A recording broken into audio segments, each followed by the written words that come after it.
Welcome back, you night owls. Tonight we aren't just dipping a toe into the river of time, we're taking a high dive straight into a black abyss that swallows epochs whole. You're settling in, the gentle weight of your blanket a comfort against the cold, hard realization that everything you know about history might just be the last few frames of an impossibly long movie. Close your eyes, and you can almost feel the dust of ages settling on your skin, the remnants of civilization so old, so utterly annihilated, that they leave no trace, no whisper in the world you currently inhabit. You trudge through your day, oblivious to the fact that beneath your feet, miles down through layers of compressed time, a secret sleeps, a story so vast it dwarfs the pyramids, the Romans, even the very notion of Homo sapiens as history's main character.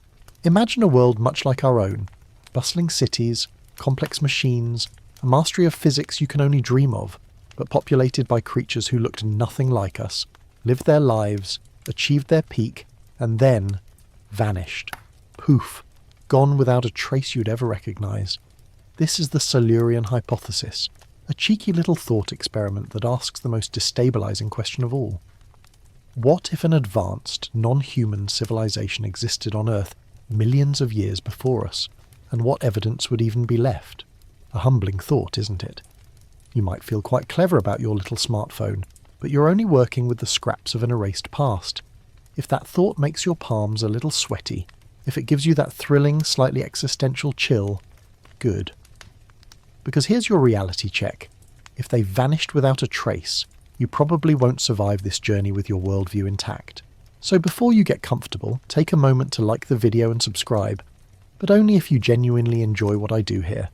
Let me know where you're listening from, and what time it is for you in the comments. I love seeing those little digital dots light up the globe. Now, dim the lights, maybe turn on a fan for that soft background hum, and let's ease into tonight's journey together. You lie there, the world quiet now, and you begin to feel the pressure of geological time, not in years, but in eons. Think about the Jurassic period, a mainstream historical fact that everyone nods along to. 145 to 201 million years ago, we find bones, we find tracks, we find fossilized ferns. Why? Because bone and hard shells fossilize reasonably well under specific unusual conditions. Now, take a massive jump back.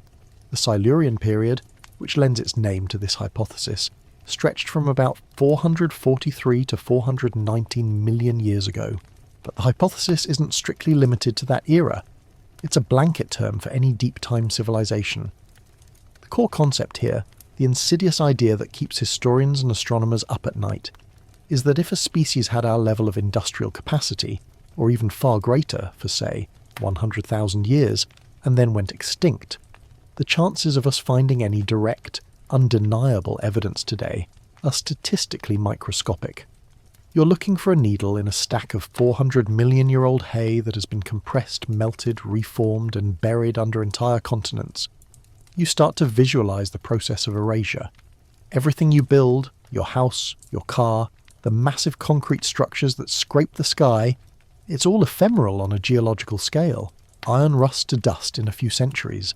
Plastics, while annoyingly persistent for us, might, over millions of years, break down under heat and pressure, leaving behind only trace carbon signatures that look suspiciously like, well, natural organic matter. Concrete structures, they're just fancy rock. Tectonic plates are relentlessly churning, subducting and recycling Earth's crust. Imagine a towering, sleek city built entirely of futuristic polymers and exotic metals. Fast forward 50 million years. That city, depending on where it was built, might now be a barely perceptible layer of strangely uniform sediment, trapped miles deep in the mantle, about to be remelted into magma. It's like trying to find a single grain of sand you dropped on a beach and then watch the tide come in and erase the entire shoreline and then build a new continent on top of it. This is where a truly quirky or fringe tidbit comes in, something that makes you tilt your head. The concept of technosignatures versus astrosignatures. When the search for extraterrestrial intelligence, SETI, folks look out at the stars, they look for things like radio signals or atmospheric pollutants, astrosignatures that scream life. But for an extinct civilization on our own planet, we'd be looking for technosignatures in the geological record. What would an ancient, non-human technological artifact look like after 50 million years of being churned and compressed? Could a fused, incredibly dense object, say the core of a long-dead nuclear reactor, be so distorted and chemically altered that it just registers as a particularly odd, high-density mineral vein? You could be holding a sample of alien-built metal in your hand, and your geologist friend would just say, "Oh, that's just a fascinating metamorphic inclusion. It's the ultimate misidentification problem. Imagine a microscopic shard of perfectly uniform, synthetic glass, preserved in ancient mudstone. To a paleontologist, it's a coincidence. To you, with your newly awakened paranoia, it's a window pane from a city where the inhabitants breathed methane and walked on 6 legs." The real intellectual weight of the Silurian hypothesis is its attack on the core principle of uniformitarianism, a concept which dictates that the same processes we see shaping the Earth today have always been at work. If we can't find clear evidence of an industrial civilization that vanished only 60 million years ago, how can we be absolutely sure that we, the Homo sapiens industrial complex, are the first? Historians still argue whether the geological record is capable of truly recording civilization on multi-million-year timescales, or if the sheer destructive power of time and Earth's dynamism is the ultimate inescapable censor. The debate is often framed around the question of the Anthropocene, the proposed name for the current geological epoch dominated by human activity. Will our impact, our concrete, our plastic, our nuclear fallout, create a clear, unmistakable stratum that lasts forever? Or will our signature simply blend back into the planet's noise? Think about the sheer depth of time we're discussing. Go back to the Cretaceous period. That's when the non-avian dinosaurs had their bad day. That event left a massive, globally distributed iridium layer, a clear, undeniable scar in the rocks, easily readable by any future archaeologist or alien. The iridium wasn't an artifact of the civilization. It was the instrument of its destruction, an asteroid impact. For a non-human civilization to be recognizable to us, they would either have to suffer an extinction event so catastrophic it left a global, non-biological tracer, or they would have had to build something so impossibly durable, so resistant to heat and pressure, that it defies geological destruction. You ponder the structures you know. If you built a mile-wide granite sphere and buried it 5 miles deep, would it still be a sphere in 400 million years? Or would it be stretched, flattened, and chemically bonded into an unrecognizable new kind of rock? Part of a mountain range you ski on every winter? The deeper you go, the hotter it gets, the higher the pressure. It's Earth's ultimate shredder. Even the most carefully crafted metallic artifact would eventually oxidize, corrode, and then, at the pressures found miles deep, it would be extruded and integrated into the surrounding rock matrix, its structure completely lost. It ceases to be an artifact and becomes a feature of the rock. It's almost funny when you consider it. You worry about your phone battery running out, but Earth is worried about your phone becoming a mineral.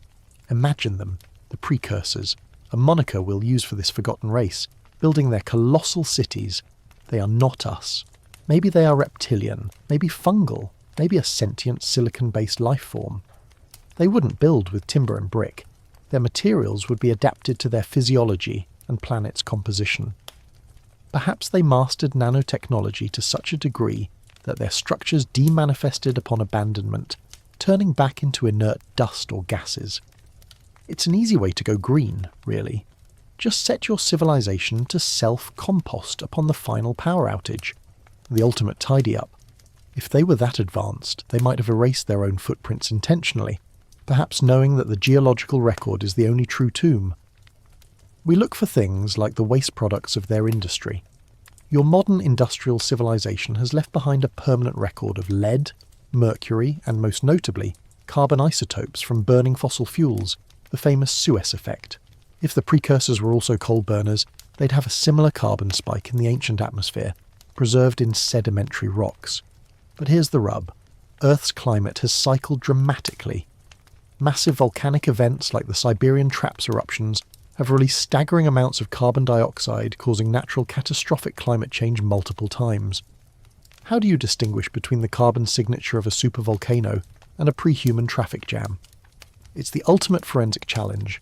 Was this sudden, catastrophic warming event the result of natural forces, or did some six-legged engineer forget to shut down his atmospheric conversion factory? This realization forces you to look at the ground in a completely new way.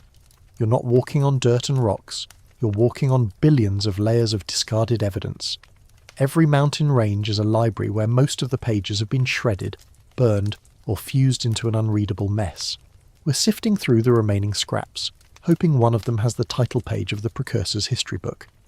You feel small, truly small, not just in space, but in the overwhelming, crushing weight of time, a weight that effortlessly turns skyscrapers into silt. You are not the beginning. You're merely one blink in the Earth's long, strange nap. You're still lying there, eyes wide open in the comforting dark, and the weight of that geological time is becoming less abstract and more suffocating. You realised in the first section that the challenge isn't that the precursors didn't exist. The challenge is that the Earth is a hyper-efficient biological and geological trash compactor. It doesn't just forget, it actively, violently erases. And this section is where we look closer at the actual mechanisms of that cosmic cover-up. You're trying to read a library book, but the library is constantly on fire, rebuilding itself with the ashes, and occasionally melting down and re-solidifying into something entirely new. Consider the simple, yet devastating process of plate tectonics, a mainstream historical fact you learned in school but perhaps never truly grasped the scale of. Earth's crust isn't a solid shell. It's a colossal, slow-moving conveyor belt. Continents drift, collide, and rip apart. When an oceanic plate meets a continental plate, the denser oceanic plate is pushed down, or subducted, back into the Earth's hot mantle. Now, put a precursor city on that oceanic plate. Let's say their version of New York was built on the Pacific seafloor 150 million years ago. That entire city, along with the sediments that buried it, is now likely being subjected to immense heat and pressure, getting squeezed and cooked until it melts into magma, essentially becoming part of the planet's circulatory system. That entire continent-sized slab of evidence is gone, recycled, and will eventually emerge centuries later as a brand new volcano smelling faintly of sulfur and regret. This constant recycling means that finding any significant portion of the Earth's surface that is genuinely ancient, say, older than 2.5 billion years, is incredibly rare, primarily restricted to what we call cratons, the stable cores of continents. These cratons are the only safe zones, the only spots where the Earth's crust has avoided subduction and violent melting. If the precursors were smart, they would have built their most important structures, their archives, their core power plants, right on these cratons. But even there, the destructive force of erosion is relentless. You visualize a grand, marble-like precursor monument standing proud. Give it 1 million years of rain, wind, and freezing cycles. Water seeps into cracks, freezes, expands, and pries the rock apart. The wind carries sand that acts like 1 billion tiny saws, slowly grinding the surface down to dust. This is where a truly quirky or fringe tidbit offers a grim perspective, the concept of bioturbation. Most of the planet's surface is constantly being mixed and churned by living organisms. Worms, moles, roots, bacteria. They're not just cute. They are a geological wrecking crew. They actively mix the soil and shallow sediment layers, effectively blurring and destroying the stratigraphy, the clean, readable layers of rock that historians rely on. An artifact that survives the grinding wind might still be utterly destroyed by 1 billion generations of earthworms and tree roots. If you dropped your favourite metal watch in a field in just a few thousand years, bioturbation would have mixed its remnants into the surrounding soil, rendering it unidentifiable to a future geologist searching for an intact layer of watch. The entire terrestrial biosphere, it turns out, is working overtime to erase every single piece of human, or pre-human history. The greatest enemy of an ancient civilization's legacy is not a sudden, violent meteor impact, but the slow, persistent power of water and air. Think about the fossil record. We celebrate finding a single, nearly complete dinosaur skeleton. That's a mainstream historical fact, a rare treasure. Why is it so rare?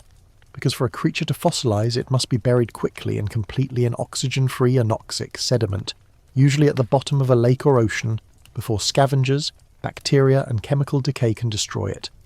The odds are astronomically against it. Now, apply those odds to a complex technological object. A titanium hull of a submarine? Maybe if it sank deep into an anoxic trench and was instantly covered by a mudslide, a plastic toothbrush. Zero chance. It's a testament to the sheer inefficiency of fossilization that we find anything at all. This leads us to the critical distinction that historians still argue whether the absence of evidence truly constitutes evidence of absence in deep time studies. The Silurian hypothesis forces us to confront this philosophical quicksand. Skeptics argue that the utter lack of any undeniable technosignature, a complex machine part, an exotic element isotope, a clear structural pattern, proves the precursors didn't exist. Proponents, however, argue that the sheer efficiency of geological concealment, aided by bioturbation and subduction, makes it a non sequitur to demand positive proof. They suggest that the only proof we might ever find is an extremely subtle secondary signature, something that looks like an anomaly rather than an artifact. Let's talk about sediment layers, the actual pages of Earth's history book. When a precursor civilization went extinct, the event would have resulted in a layer of debris. This layer might contain elevated levels of certain elements they used, like platinum or exotic compounds. But over millions of years, this layer is subjected to diagenesis, the physical and chemical changes that turn soft sediment into hard rock. Water flows through it, dissolving and transporting elements away or introducing new ones. The sharp, clear layer of precursor fallout gets diffused, smeared out, and chemically altered until it's just another slightly odd-looking part of a mudstone bed. It's like trying to find the ink from an ancient manuscript after the paper has dissolved, and the ink has bled into 50 sheets beneath it. The very scale of their industry would ironically be its own undoing in the fossil record. If they were truly advanced, they likely mastered materials that decompose or recycle efficiently, leaving minimal long-term waste. Imagine a civilization that builds with self-destructing, bio-integratable materials, the ultimate green society. They could vanish, and their waste would simply revert to its base chemical components, indistinguishable from the natural environment in a few tens of thousands of years. The only thing they might leave is a temporary catastrophic scar on the atmosphere, like a massive injection of methane or industrial fluorocarbons. But even those gaseous anomalies are chemically scrubbed from the air over geologic timescales, and their trace signature in ice cores is extremely difficult to isolate from natural variations. You're now visualizing yourself as a geologist, 5 miles underground, drilling through a core sample. You pull up a cylinder of rock that's 300 million years old. You see layers of shale, limestone, sandstone. Then you hit something strange. A thin vein of iron oxide with an unusually high degree of crystalline purity, mixed with trace elements you normally don't see together. You run a battery of tests. It doesn't fit the natural formation model. It's an anomaly. If this was a massive mile-long seam, your geologist would be excited. New mineral deposit. But if it's just a 6-inch long streak, twisted, heated and compressed, it gets dismissed as an unusual local inclusion, or a metasomatic event. It's forgotten, put in a drawer labelled weird stuff. This is the tragedy of concealment. The evidence might not be missing. It might just be misclassified and ignored because we refuse to let the data lead us to an impossible conclusion. Our current paradigm dictates that intelligent life started with us, and anything contradicting that is a faulty reading, not a fundamental discovery. The constant motion of the planet means that every scrap of ancient history is vulnerable. Think of the Himalayas, a majestic mainstream historical fact, the result of the Indian plate smashing into the Asian plate. Those mountains were once the sea floor. Anything built on that sea floor, any city or structure, has been subjected to unimaginable pressures, lifted miles into the sky, and is now being aggressively eroded. Finding a precursor skyscraper in the Himalayas would mean finding a vein of extremely deformed, high-pressure metamorphic rock with an impossible structure, a formation that would defy all known rules of mineral assembly. It wouldn't look like a skyscraper, it would look like a geological migraine, and that's if it was lucky enough not to be completely destroyed. The Earth, you realise, is not a gentle museum curator. It's a furious abstract expressionist painter, constantly reworking its canvas, scraping off old colours and painting over the faint outlines of prior works. The only hope of finding a truly intact piece of this puzzle rests with finding a location that has been tectonically and biologically dormant for hundreds of millions of years. Where would that be? Perhaps beneath the vast, stable continental shields, deep in rock formations that have been dry and stable for billions of years, places untouched by the planet's relentless recycling machinery. But even accessing these zones requires drilling technology that is, frankly, expensive and impractical for pure speculation. And that's the final quiet joke the Earth plays on us. The deepest secrets are the most physically inaccessible, protected not by a fortress wall, but by miles of crushing rock and heat. You want to see the precursors, you'll have to wait until you're a smear of carbon atoms yourself, compressed and chemically altered into the next layer of the history book. The silence in your room deepens now that you've wrestled with the planet's relentless ability to erase itself. You understand that seeking a pristine precursor artifact is a fool's errand. You won't find a six-legged robot vacuum cleaner or a legible library tablet. Instead, your search must shift from looking for artifacts to looking for technological fossils, scars, imprints, and ghosts of structures that have been violently metamorphosed or slowly, chemically replaced by natural processes. You are now a paleontologist of impossible things, searching for the fossilized skeleton of an idea. Think about the traditional fossilization process, a mainstream historical fact you know well. A dinosaur bone doesn't survive as bone. The original organic material is slowly replaced by minerals like silica or calcite, molecule by molecule, until you have an exact stone replica of the bone's original shape and internal structure. This process is called permineralization.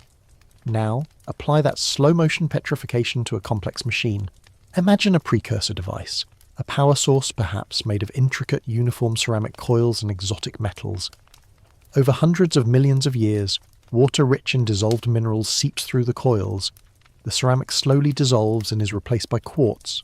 The metal oxidizes and is replaced by iron pyrite, or fool's gold.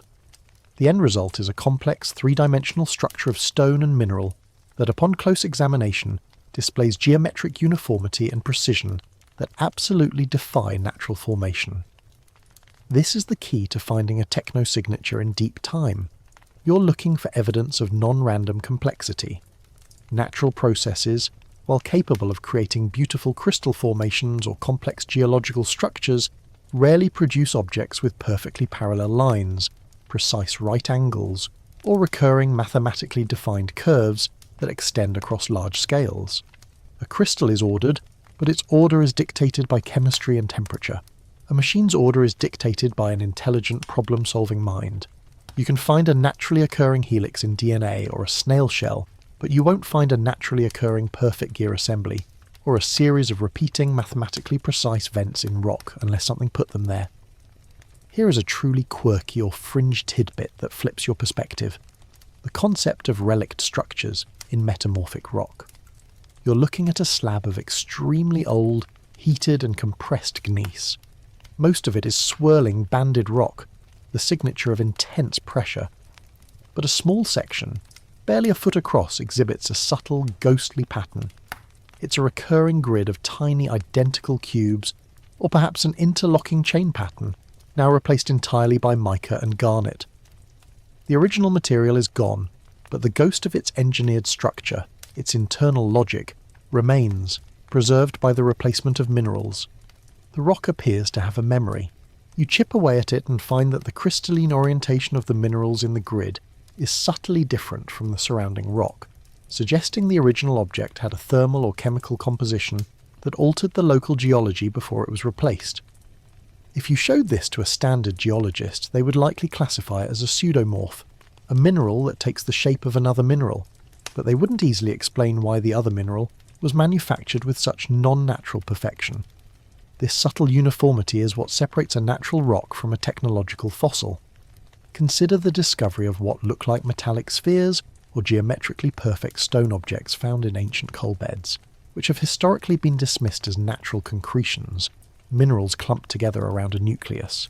But you, the newly informed techno-paleontologist, would drill down further.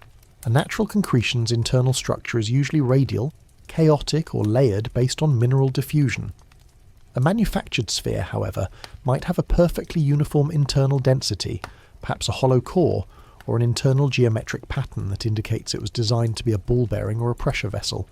It's the difference between a naturally occurring quartz cluster and a precisely cut, flawless optical lens. Both are silica, but one tells a story of intelligent design. Historians still argue whether the complex mathematical patterns found in some extremely old geological formations, especially those related to fluid dynamics or thermal flow, are merely the result of chaotic natural processes hitting a boundary condition, or if they represent the frozen result of precursor engineering, perhaps gigantic abandoned geothermal plants that left behind a permanent structured signature in the rock around their heat exhausts. It's the ultimate chicken and egg scenario. Does nature sometimes achieve artificial complexity by chance, or is anything that looks artificial a sign of intent? The sheer scale of geological time argues for the possibility of almost any coincidence, but the persistent unlikelihood of perfection remains a powerful, if circumstantial, piece of evidence. Your mind races, imagining the materials they might have used.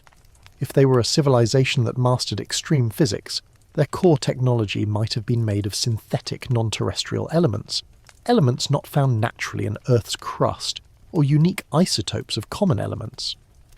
When their civilization collapsed, these exotic materials might have degraded into stable, but highly anomalous, compounds. You might find a vein of granite with a single, massive crystal inclusion that has an unusually high concentration of a rare earth element, an isotope signature completely outside the natural range of the Earth. A standard assay would flag it as anomalous, and it would be shelved. But what if that crystal was the last surviving shard of their information storage device, its unique isotopic ratio a kind of chemically encoded hard drive? The key to reading it would be to understand the precursor's periodic table, which might have included elements they synthesized in labs or harvested from space. The hunt for technological fossils is also a hunt for negative space.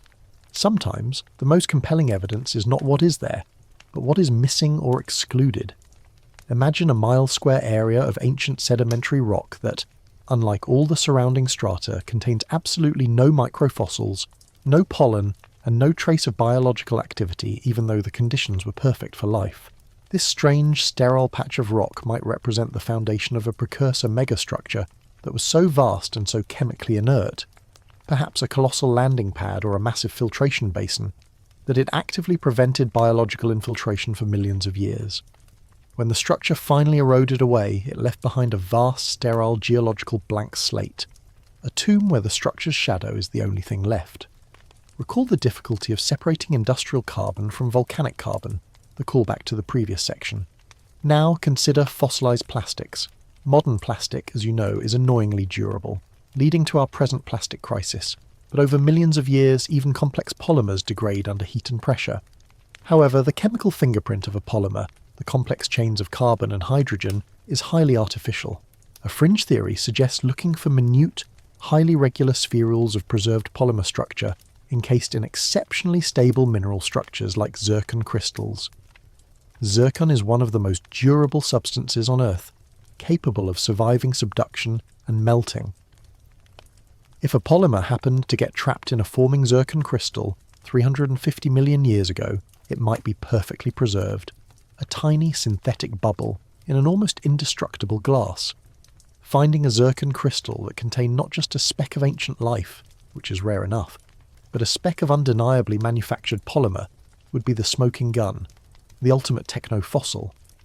You realise this entire search is less about finding a perfect object and more about finding a perfect inconsistency. It's about locating something so statistically unlikely, so structurally non-compliant with the known laws of geological formation, that the only remaining explanation is intelligent design. It takes incredible discipline to step back from an anomaly that looks like just a weird rock and ask, what if this rock is a highly compressed, mineralised and entirely foreign object?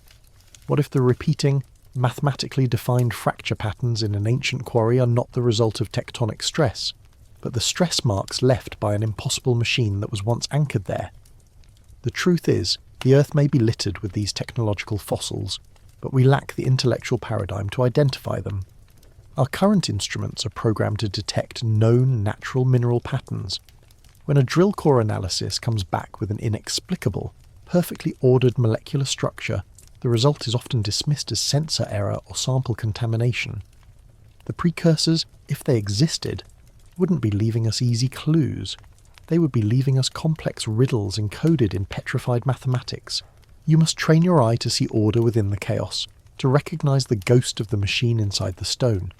You've moved past the impossible task of finding an intact artefact, and are now focusing on the much more subtle, yet globally distributed evidence of the precursors, the atmosphere they breathed and the pollution they left behind. It's a less romantic kind of archaeology, swapping the trowel for the mass spectrometer, but potentially far more conclusive. You're searching for the ghost of an environmental disaster, a planet-sized smoke ring that got trapped in the rocks. Every industrial civilization, including our own, leaves an unmistakable chemical signature on its planet. The primary culprit is the burning of fossil fuels, whether it's coal, oil or natural gas. This burning releases carbon dioxide into the atmosphere, a mainstream historical fact. But critically, it changes the ratio of carbon isotopes. Carbon exists in several forms, primarily carbon-12, 12C, and carbon-13, 13C. Fossil fuels, because they are derived from ancient biological matter, plants and animals that preferentially absorb the lighter 12C, are overwhelmingly rich in this lighter isotope. When we burn them, we dump massive amounts of 12C into the atmosphere, causing the overall 13C/12C ratio in the air, and subsequently in the oceans and sedimentary rocks, to drop sharply. This is the Suez effect, and it's our civilization's planetary fingerprint. Now, imagine the precursors. If they were a technological society, they too would have required massive energy. Perhaps they drilled for ancient oil, or mined coal deposits from the Carboniferous period. If they did, their industrial boom, lasting for tens or hundreds of thousands of years, would have caused a massive, abrupt negative spike in the global delta 13C, the measure of the 13C over 12C ratio, millions of years ago, a spike that would be detectable today in ancient sediments. You're looking for a geological whoosh of light carbon, a moment when the planet's chemistry briefly dipped into a low-grade fever. The challenge, as you recall, is differentiating this industrial signature from a natural carbon release event, such as a massive period of volcanism, the callback to the discussion in Section 2. The Siberian Traps eruptions, for example, caused huge, rapid environmental shifts, including carbon spikes. Historians still argue whether the isotopic signatures of some of the great extinction events, like the Permian-Triassic extinction, the Great Dying, or the Paleocene-Eocene thermal maximum, PETM, can be entirely explained by natural geological phenomena, or if they hide the telltale signature of an intelligence-driven runaway climate catastrophe. The PETM, for example, was a period of intense global warming about 56 million years ago, marked by a massive carbon release. Scientists generally attribute this to methane clathrates, frozen methane, melting off the seafloor. But could the precursors' final act, the melting of their own methane supply due to industrial warming perhaps, have triggered this event? The isotopic data for the PETM is extremely anomalous. It shows a truly staggering injection of light carbon. Is that methane, or is it 100,000 years of precursor SUV exhaust suddenly showing up in the rock? This is where a truly quirky or fringe tidbit offers a fascinating alternative. The idea of fossilized polymers and persistent organic pollutants, POPS. Our modern world is built on synthetic materials. Plastics, dyes, agricultural chemicals and flame retardants are all complex long-chain molecules that don't exist in nature. These POPs are incredibly stable and resist biodegradation. If the precursors were advanced, they too would have used synthetic, highly stable compounds. Over millions of years, these molecules might not survive intact, but their chemical breakdown products, the residual molecular fragments trapped in stable minerals like shale or limestone, would have molecular geometries and bond configurations that are distinctly abiotic, non-biological, and non-geological. Imagine analysing an oil-rich shale from the deep past. You extract complex organic molecules. Most are easily identifiable as ancient biological compounds, kerogen humic acids, but interspersed among them, you find minute traces of highly symmetrical, highly energetic molecular rings or cages that cannot be made by simple heat or pressure. A normal scientist dismisses it as sample contamination from the lab's modern chemicals. You, however, recognise it as the final fragmented ghost of a precursor plastic bottle or a piece of advanced composite material. The problem is that the precursors might have been even better at creating durable, non-biodegradable waste than we are, leaving fragments that are extremely stable and thus incredibly difficult to extract and identify, without knowing exactly what you're looking for. It's like trying to find one specific brand of microscopic synthetic glitter scattered across a football field of natural mud. The investigation extends beyond carbon to other elements that indicate large-scale industry. Take nitrogen oxides, a signature of high-temperature combustion processes. If the precursors had a vast fleet of internal combustion vehicles or large-scale energy production, they would have fixed atmospheric nitrogen into oxides, which would eventually become nitrates in the soil and water. While these are naturally occurring, an industrial spike would leave an anomalous nitrogen isotope signature in ancient nitrate deposits, an unusually heavy or light balance that marks a non-natural origin. Similarly, we look for heavy metal pollution, a mainstream historical fact that modern cities leave a permanent record of lead, copper, and mercury from industry and mining. If the precursors mined for metals, their runoff would have deposited these elements into ancient riverbeds and lake bottoms, leaving localized, concentrated veins of heavy metal sludge hundreds of millions of years old. A localized, dense patch of ancient sediment with lead concentrations far exceeding natural background levels, particularly if the isotopic ratio of that lead is highly uniform and fractionated, artificially separated, could be the residue of a precursor industrial park. The real challenge is scale. We are looking for a global signature that is diffuse, degraded, and superimposed on billions of years of natural fluctuation.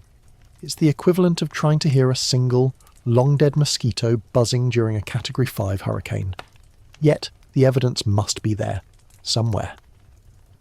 The core tenet of the Silurian hypothesis is that industrialization is inherently dirty, regardless of the species doing the polluting.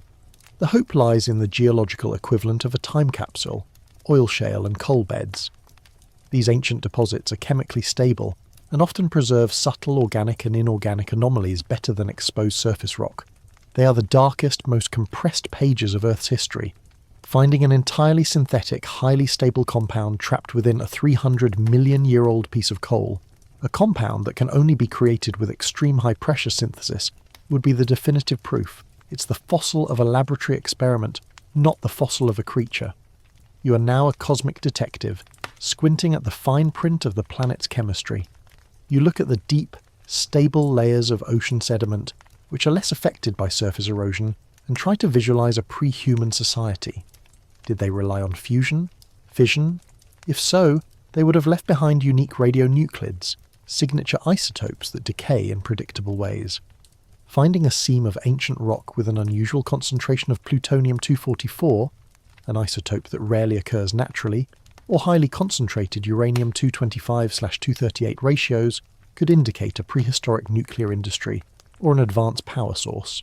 Even a slight persistent background radiation anomaly in a certain ancient strata, a hotspot that defies natural geological explanation, could be the remnants of their abandoned power grid.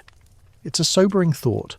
The Earth's most catastrophic events may not be acts of nature, but the ultimate acts of self-inflicted pre-human folly. You feel the pressure of the ages, the vast, cold emptiness of time, and now you're shifting your focus away from the land, the churning, unstable continents, and towards the stable, quiet, abyssal plains of the deep ocean. If the Earth is a hyper-efficient shredder, then the deep-sea floor, far from the restless tectonic boundaries, is the planet's least disturbed archive. You are dropping anchor over a geological librarian, one who never speaks and never moves. The crucial difference here is sedimentation. On the continents, erosion is aggressive. Rain, ice, and wind constantly scrape away at the rock. In the deep ocean, far from the silt-laden river deltas, the sedimentation process is agonizingly slow, perhaps a few millimeters every 1,000 years. The material that does settle, mainly clay, biological ooze, and microscopic dust from space, accumulates gently, creating a smooth, uninterrupted layer cake of history. This undisturbed environment is the key, an artifact that sank to the abyssal plain 200 million years ago in a geologically quiet area, might still be buried just a few feet below the surface, protected from the grinding forces of tectonics and erosion that destroy land-based evidence. This stability is compounded by the anoxic conditions, the absence of dissolved oxygen, found in certain deep trenches and basins, a mainstream historical fact of marine geology. Where oxygen is absent, the bacteria that cause decay and decomposition, the biological wrecking crew, cannot thrive. This dramatically slows down the breakdown of organic and even many inorganic materials. Imagine a precursor deep-sea research station, or even a massive sealed waste repository sinking into an anoxic trench. Its metallic and complex polymer components would corrode far slower than on the oxygen-rich surface. While they wouldn't be perfectly preserved, the rate of decay would be measured in millions of years rather than thousands. An intact, sealed chamber could potentially survive for staggering periods, its contents merely compressed and saturated with mineral-rich mud, awaiting a deep-sea drilling rig to puncture its long-dead hull.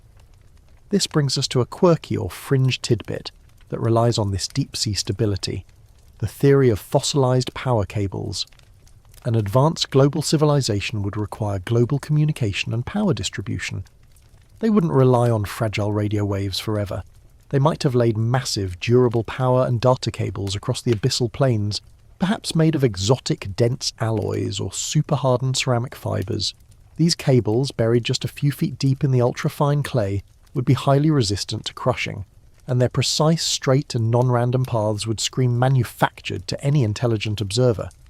A cross-section of a deep-sea core sample might unexpectedly reveal a perfectly straight line of incredibly dense, uniform metallic or crystalline residue, spanning a layer of rock hundreds of millions of years old. You wouldn't find the cable itself, but the precise uniform channel it occupied, its chemical ghost preserved in the surrounding clay. This would be a geometrically impossible geological feature, an unnaturally straight line extending for hundreds of miles. The deep ocean also acts as a natural collector of global fallout, making it a perfect spot to look for the industrial signatures discussed in the last section. Any atmospheric pollution, such as the heavy carbon isotopes, radionuclides, or persistent pollutants, eventually settles out of the air and is washed into the ocean, sinking to the bottom. The deep-sea sediment cores taken today are the definitive record of our own industrial era's pollution. Similarly, a core sample from a 300 million-year-old bed might show a thin, distinctive layer rich in the highly fractionated lead or the anomalous nitrogen signatures we talked about, marking the moment of the precursor's final industrial collapse. The key here is the precision of the layer.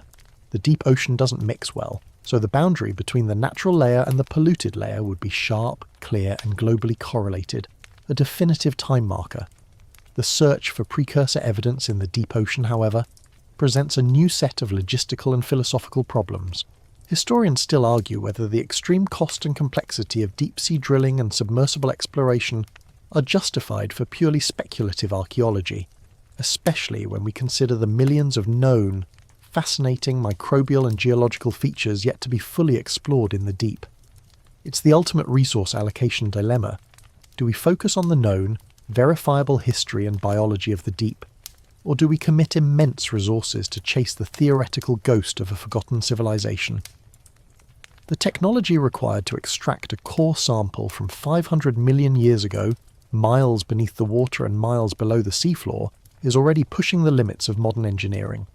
Another potential deep-sea archive is ferromanganese nodules, strange, slow-growing lumps of iron and manganese oxides found scattered across the seafloor. These nodules grow incredibly slowly, accreting material layer by layer, sometimes over millions of years, trapping surrounding microparticles in their growth rings. A mainstream historical fact about these nodules is that they are sometimes mined for valuable metals, but to a technoarchaeologist they are the planet's slowest, most meticulous natural time capsule. A cross-section of a nodule could theoretically reveal a band rich in synthetic microspheres, fragments of advanced polymers, or exotic isotopes, all trapped and preserved in the mineral structure like flies in amber. The slow growth rate means that a distinct half-millimetre band inside the nodule could represent the entire 100,000-year span of the precursor's industrial era. Condensed and archived, you imagine yourself in a sophisticated deep-sea submersible, the pressure outside immense, looking at the silent, undisturbed sediment. If a major precursor city was built in a coastal zone, and that continental shelf later slid off into the abyss without subducting, a rare but possible event, the entire city might be lying there, preserved like the Titanic, but 200 million years older. Not intact structures, but a massive field of ruins, a chemically altered, dense and unnaturally regular debris field covering hundreds of square miles. The foundation material would be so compressed and chemically foreign to the surrounding deep-sea ooze that advanced sonar might register an enormous, highly structured seismic anomaly miles beneath the mud. You wouldn't see the buildings, but you would detect their deep, ghost-like foundation print. The ocean currents, however, provide a final form of erasure. Even in the deep, powerful currents can sweep away fine sediments and lighter debris. Any structure or artifact that was not instantly and completely buried would be scattered, broken down, or simply carried away. The vastness of the ocean, while providing pockets of stability, also ensures that finding a localized site is an impossible search. It is an area larger than all the continents combined, covered by miles of water. Ultimately, the deep ocean offers the most pristine, yet most inaccessible window into the ancient past. It trades the geological violence of the land for the crushing, silent, and chemically protective environment of the abyss. The precursors might have known this, perhaps deliberately dumping their final, most important archives or waste deep into the trenches, knowing that the deep sea would be the only place on Earth to offer anything approaching true permanence. It would be a final, coded message, buried in the dark, awaiting a species that could finally dive deep enough to read the language of the rocks. You've accepted that the evidence for the precursors, if it exists, is buried deep, compressed, and chemically altered.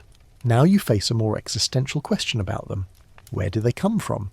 Did they evolve, a natural product of Earth's long biological march, or were they visitors, a highly advanced civilization that crash-landed, was marooned, or was simply passing through? The answer fundamentally changes where and how you look for their subtle signatures. If the precursors were a product of terrestrial evolution, their biology, though non-human, would still be governed by the laws of chemistry and adaptation familiar to Earth. They might be carbon-based, relying on water, and descended from one of the major evolutionary branches of the past, perhaps a highly intelligent branch of cephalopods from the Ordovician, or advanced tool-using arthropods from the Carboniferous. Their architecture, technology, and pollution signatures would likely draw heavily on Earth's available resources, leading to the use of familiar elements and energy sources, such as the fossil fuels and heavy metals you explored in Section 4. The hunt for them becomes a paleontological one, looking for highly anomalous skeletal or shell structures that indicate rapid, intelligent evolution, or evidence of large-scale resource extraction and mining that defies natural geological formation. However, the possibility of extraterrestrial origins is a much more delicious and terrifying thought. If they arrive from another star system, they wouldn't just be non-human, they would be non-terrestrial. Their biology might be silicon-based, their necessary environment a high-pressure, high-temperature, or even a non-aqueous one. Their technology wouldn't be limited to Earth's material science. Imagine their cities built from ultra-dense, self-assembling materials synthesized in zero-G, or power sources based on exotic, non-Earth physics.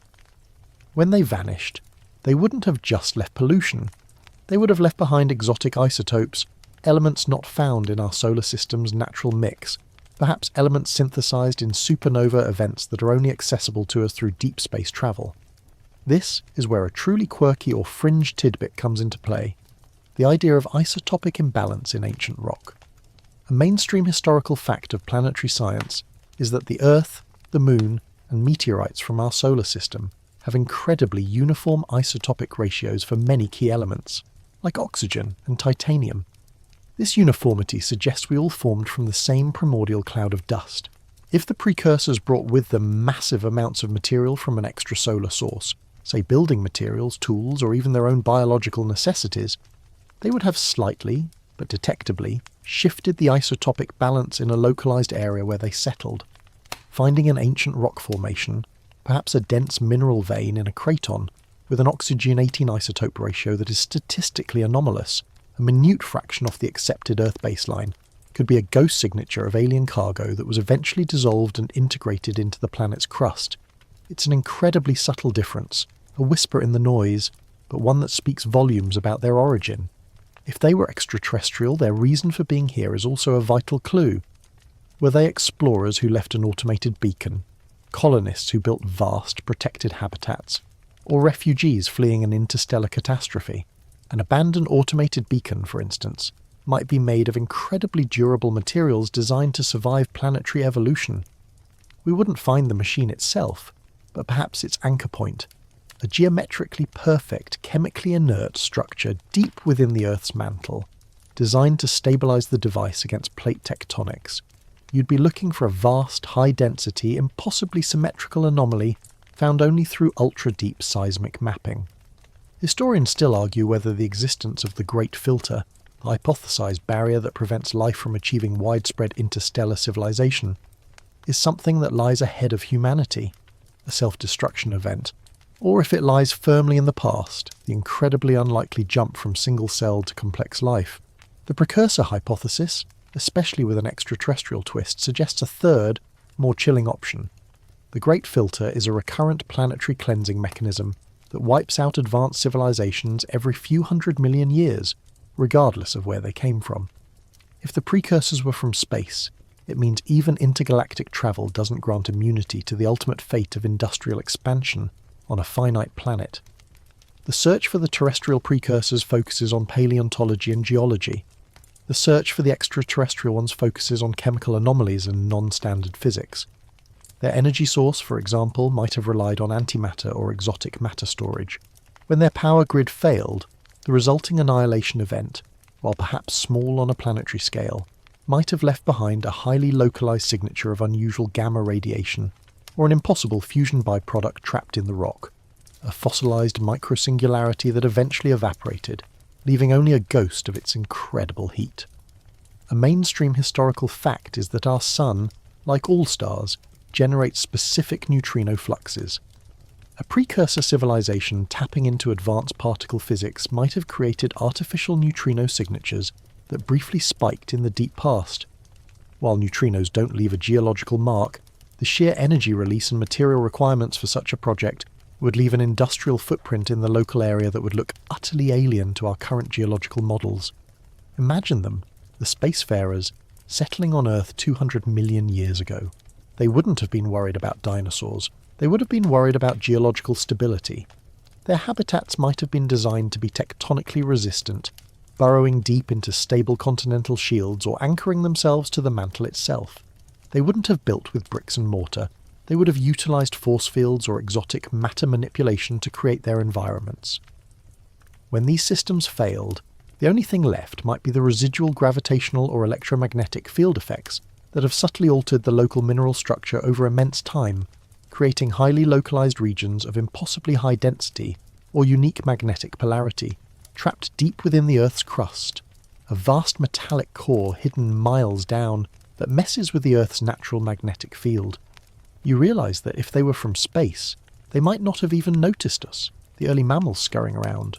Their technology would have been so far beyond our comprehension that they wouldn't have left a message or a warning for future intelligent life. They would have treated the planet as a resource, a temporary refuelling stop, or a long-term research outpost.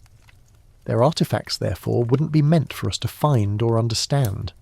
They would simply be the detritus of a far greater civilization, abandoned on a beautiful but unstable celestial body. Ultimately, the ambiguity of their origin is part of the hypothesis's strength. Whether they were Earthlings or star-dwellers, the planet's relentless geological cycle is the ultimate leveller. Both a local evolution and an interstellar empire leave behind only the ghostliest of techno-signatures. You must continue the search with an open mind, recognising that the difference between an ancient advanced crab and a marooned alien might come down to a single, infinitesimally small isotope ratio in a piece of 300 million-year-old quartz. You've probed the rocks and the deep sea for the physical scars of the precursors, but now you must look where the evidence is most fragile and most easily dismissed. The oldest stories told by humans. You turn your attention to ancient myths and legends, those distorted fractal echoes that linger in the collective unconscious of humanity, wondering if they are not fantasies, but profoundly broken historical records, folk memories of a time before us. It's a jump from hard science to soft speculative anthropology, but the premise is compelling. If a massive global catastrophe wiped out the precursors, and a few scattered pre-technological human or proto-human tribes witnessed the final days of that cataclysm, those events would be integrated into their earliest narratives, passed down through millennia of oral tradition. Over vast tracts of time, the advanced technology would be reinterpreted as magic, and the non-human people would be remembered as gods, demons, or giants. Consider the Great Flood myths, a widespread mainstream historical fact found in nearly every culture on Earth, from the Mesopotamian epic of Gilgamesh and the biblical story of Noah to the Greek Deucalion and the countless versions told by indigenous peoples in the Americas, Africa and Asia. While many historians attribute these universal myths to a collective memory of the post-glacial sea level rise, you, the techno-archaeologist, now see a darker possibility. What if the flood wasn't just a simple river overflow, but the terrifying, planet-wide, rapid sea level change and chaotic weather patterns caused by the final environmental collapse of the precursors? Imagine a small tribe of hunter-gatherers 60 million years ago living through the collapse. They wouldn't understand climate change or tectonic destabilization. They would only see the massive, inexplicable tidal waves, the sky choked with smoke, and their world violently remade. The sophisticated, self-destructing dam system built by the precursors to protect their coastal cities, now failing and releasing a catastrophic surge of water, would be recorded in human memory as an angry, vengeful sea god, Poseidon or Enki, deliberately unleashing chaos. The sophisticated, advanced precursors, perhaps using towering aerial vehicles or underground bunkers to survive the final days, would appear to those proto-humans as beings capable of escaping the wrath of the heavens. They wouldn't be remembered as engineers, but as immortals, being so powerful they could defy nature itself. This leads to a truly quirky or fringe tidbit. The persistent legends of serpent races or reptilian gods found in numerous ancient mythologies, the Aztec Quetzalcoatl, the Egyptian Set, the Indian Nagas and the Chinese Dragon Kings. If the precursors were, as speculated in Section 6, an evolutionary branch of Earth's reptilian or amphibian life, these legends might be warped cultural memories of their physical form. Their advanced machinery, the strange segmented vehicles they used, might have been integrated into their biological appearance in the stories, leading to the depiction of beings who are half serpent, half man, capable of commanding the elements. A towering, segmented mining machine, built by a reptilian race, could easily enter human lore as a fearsome fire-breathing dragon. The myth would retain the two most terrifying elements: the monstrous, inhuman form and the devastating technological power, recalled as fire or breath. The debate here is a profound one. Historians still argue whether the startling similarities between unconnected ancient myths, the flood, the dying, resurrecting god, the trickster hero, point to a single ancient cultural origin, a proto-myth, or whether they are simply universal psychological archetypes that arise independently in human minds, facing the same existential challenges. The precursor hypothesis throws a massive wrench into this debate, suggesting a third option, that these similarities are the result of shared observation of a single, non-human global event that fundamentally shocked the nascent human consciousness. The event wasn't a shared cultural story, it was a shared planetary trauma. Think about the sheer scale of the ruins we discussed in Section 3 and 5. If a few massive petrified structures survived the initial cataclysm and remained visible for the early humans, how would they be explained? The massive undatable stone blocks found in certain ancient sites, or the complex subterranean chambers that seem impossibly old, they would be instantly attributed to Cyclopes, giants, or the Titans. A mainstream historical fact is that the great megalithic constructions often predate the cultural memory of the people who inhabited them. The Greeks attributed the walls of Mycenae to the Cyclopes because they couldn't conceive of their own ancestors possessing the engineering skill. This suggests a pattern of assigning the impossible architecture to a preceding non-human race. For you, the scriptwriter, those Cyclopean walls might just be the foundations of the precursor's weather stabilization system. Another fascinating element to consider is the myths of flying chariots or vimanas found in ancient Hindu texts, like the Mahabharata. These descriptions are incredibly precise, describing metal flying craft that moved at immense speed and utilized strange self-generated energy sources. While often dismissed as poetic fancy, an alternative interpretation is that these are highly degraded, spectacular memories of the precursor's advanced air travel.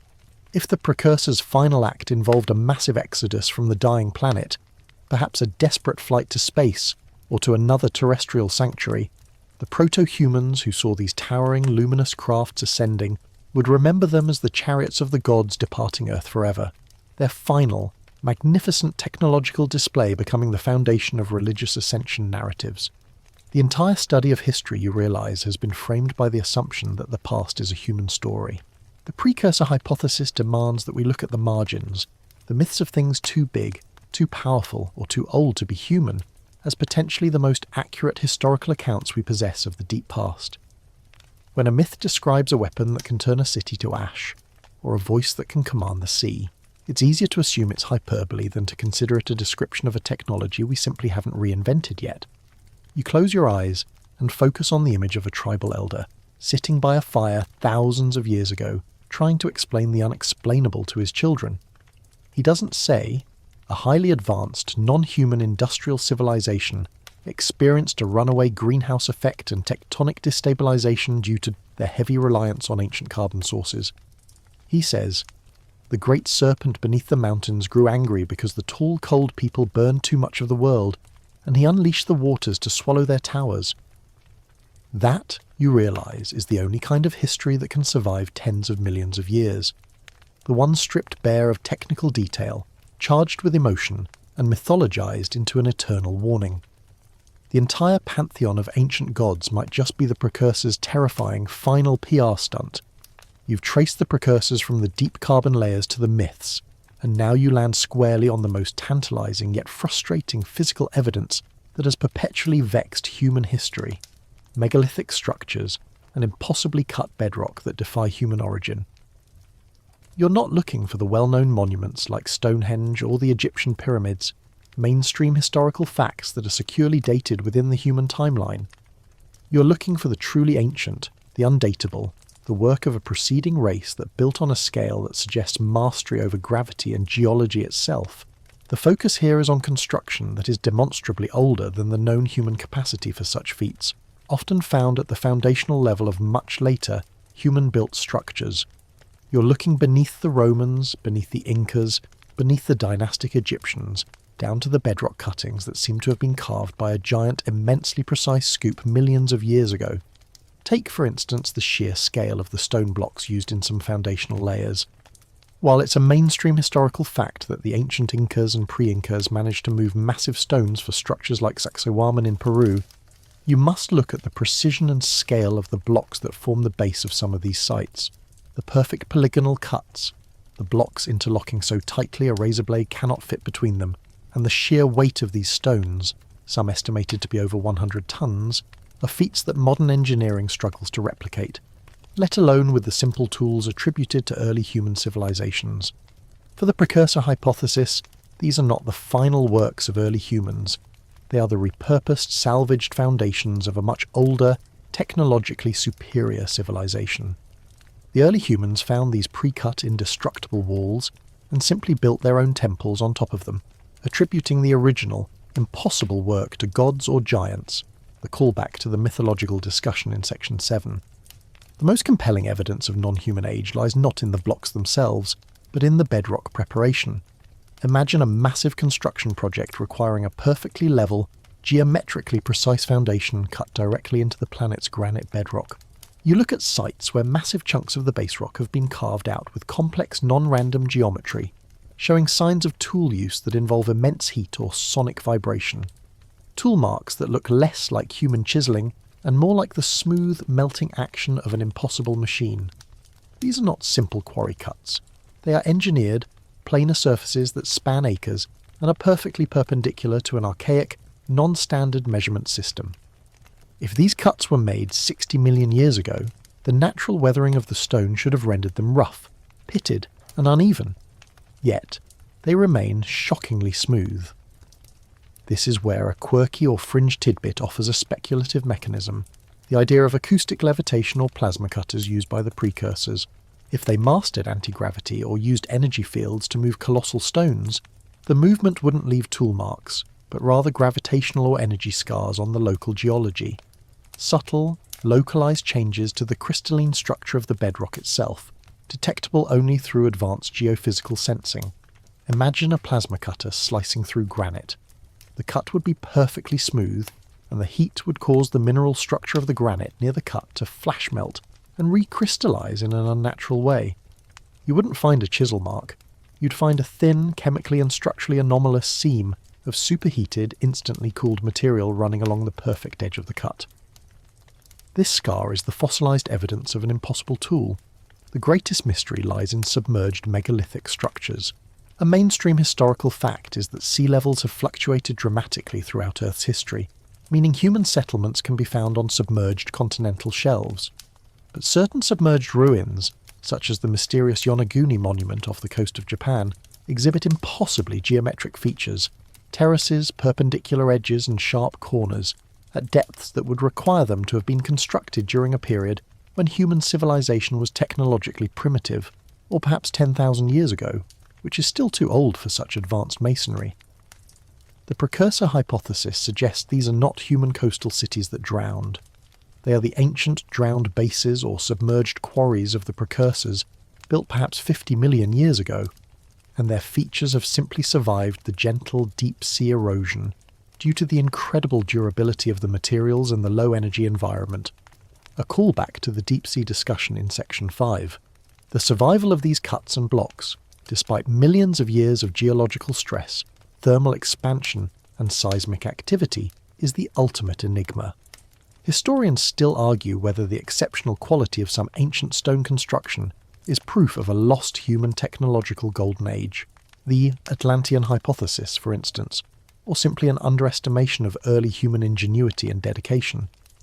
The precursor theorist, however, rejects both, arguing that the geological age of the surrounding rock and the undeniable evidence of geological compression and realignment on the blocks themselves prove a timescale far exceeding the human realm.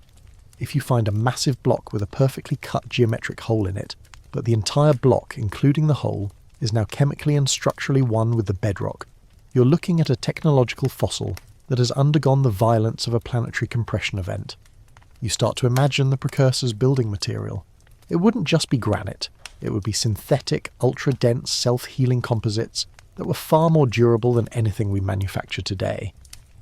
When these structures finally failed and began to erode, they left behind only the largest, most indestructible foundations that were fused directly to the planet's crust. The sheer geometric precision of the surviving cuts acts as a marker. Nature rarely makes a perfect 90-degree corner over 100 meters. Intelligence, however, requires them. The megalithic foundations, therefore, are not just interesting ruins. They're a global network of fossilized anchor points. Perhaps the precursors used these foundational megaliths to stabilize the planet's crust, to regulate internal heat, or to provide power generation. A vast planetary-scale machine whose working parts have long since corroded away, leaving only the massive, indestructible framework fused to the bedrock. You might be standing on a tourist site looking at a wall built by a forgotten race, but you're actually standing on the incredibly compressed remains of a precursor power grid junction box. The quiet, almost sacred feel of these ancient places, often dismissed as the product of human superstition, might actually be an almost primal, intuitive recognition of the sheer scale of power that was once housed there. You are walking among the ruins of an impossibly durable civilization, their architectural ghosts still whispering from the deep, precisely carved stone.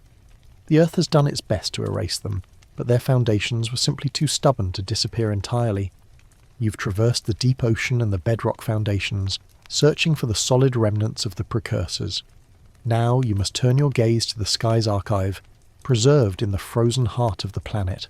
You're becoming a paleoclimatologist of the impossible, seeking the atmospheric ghost of a forgotten industrial civilization trapped in ancient ice. High in the remote, frozen deserts of Greenland and Antarctica lie repositories of time so pristine they defy belief. Ice cores. These massive, several-mile-long cylinders of compressed snow and ice are a mainstream historical fact, acting as an annual, continuous record of Earth's atmosphere stretching back nearly 1 million years in some places. As snow falls, it traps tiny pockets of the surrounding air, which are then compressed into bubbles as the snow turns to ice. By drilling deep into the ice sheets and analysing these ancient air bubbles, you can reconstruct the exact chemical composition of the atmosphere from hundreds of thousands of years ago. You can determine the concentrations of carbon dioxide, methane, nitrous oxide, and even volcanic dust. For the precursor hunter, this is the ultimate prize, a direct sample of the air they polluted. If the precursors were an industrial civilization, their peak output would have caused a significant, though temporary, spike in greenhouse gases and exotic pollutants. You're looking for a sharp, unexplained anomaly in the gas record, a massive transient surge in CO2 or methane that cannot be accounted for by natural sources like supervolcanoes, orbital cycles, or massive natural wildfires.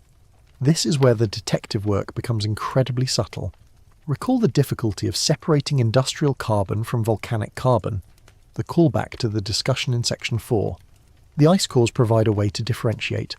Volcanic eruptions release massive amounts of CO2, but they also leave behind distinct layers of acidic sulfate particles that are easily spotted in the ice. An industrial civilization, however, could release vast amounts of greenhouse gases without necessarily creating the same sulfate signature. You would be looking for a large CO2 spike without the corresponding volcanic acid layer, a pattern that shouts man-made or precursor-made rather than geological event. Furthermore, you are looking for exotic particulates, tiny pieces of dust, ash or microspheres that settled out of the atmosphere and became trapped in the ice layers. A truly quirky or fringe tidbit in this field is the search for fossilised soot or nanodiamonds. Our current industrial era, and specifically the widespread burning of hydrocarbons, creates a massive layer of black carbon, soot, that will be visible in the ice cores of the future. Similarly, the precursors' combustion engines, or their massive energy-intensive processes, would have created their own unique form of fine particulate matter, finding a microscopic layer of perfectly uniform, artificially shaped carbon spheres, or tiny synthesized diamond fragments within an ancient ice layer, a layer that predates the known human industrial capacity by hundreds of thousands of years, would be definitive proof of a high-energy, non-natural process. These particles wouldn't just be carbon, they would have structural and isotopic signatures that indicate manufacturing, not fire. The ice cores also offer the best chance of spotting the ghost of the precursor's nuclear era. If they developed and used atomic energy, or suffered a massive nuclear catastrophe, the atmosphere would have been briefly saturated with radionuclides like plutonium-244 or signature fission products. These isotopes, carried globally by atmospheric winds, would settle on the ice caps and be preserved in a specific measurable layer. While many of these isotopes decay rapidly, those with long half-lives or those that leave behind stable decay products would still be visible. A sudden, massive spike in trace, non-naturally occurring radiation in a layer of ice, corresponding to a highly anomalous carbon spike, would be the atmospheric signature of their final, self-inflicted wound. Historians still argue whether the natural variability of Earth's climate, the cyclical warming and cooling, the ice ages and interglacial periods, is so vast and complex that it can completely mask a temporary non-human industrial signal. Critics argue that a 100,000-year industrial period, however massive, is a geological blink that would be quickly overwhelmed and smeared out by millions of years of natural climate cycles. The planet has a powerful self-regulatory mechanism that attempts to scrub the atmosphere clean. The oceans absorb CO2, rain washes out particulates, and chemical reactions break down pollutants. The question is, how much of the original pollution signal survives the planet's aggressive housekeeping? The precursor hypothesis suggests that only the most stable, most persistent and most globally distributed signatures, like a persistent isotopic imbalance or highly durable particulate matter, would endure.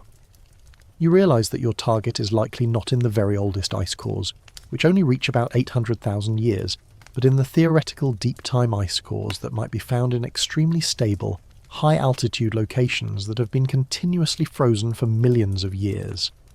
This is where the search intersects with the practical limits of exploration. Imagine finding a distinct 100-year-long layer of ice that contains trace levels of chlorofluorocarbons, CFCs, or per- and polyfluoroalkyl substances, PFAS, synthetic chemicals invented by humans in the 20th century.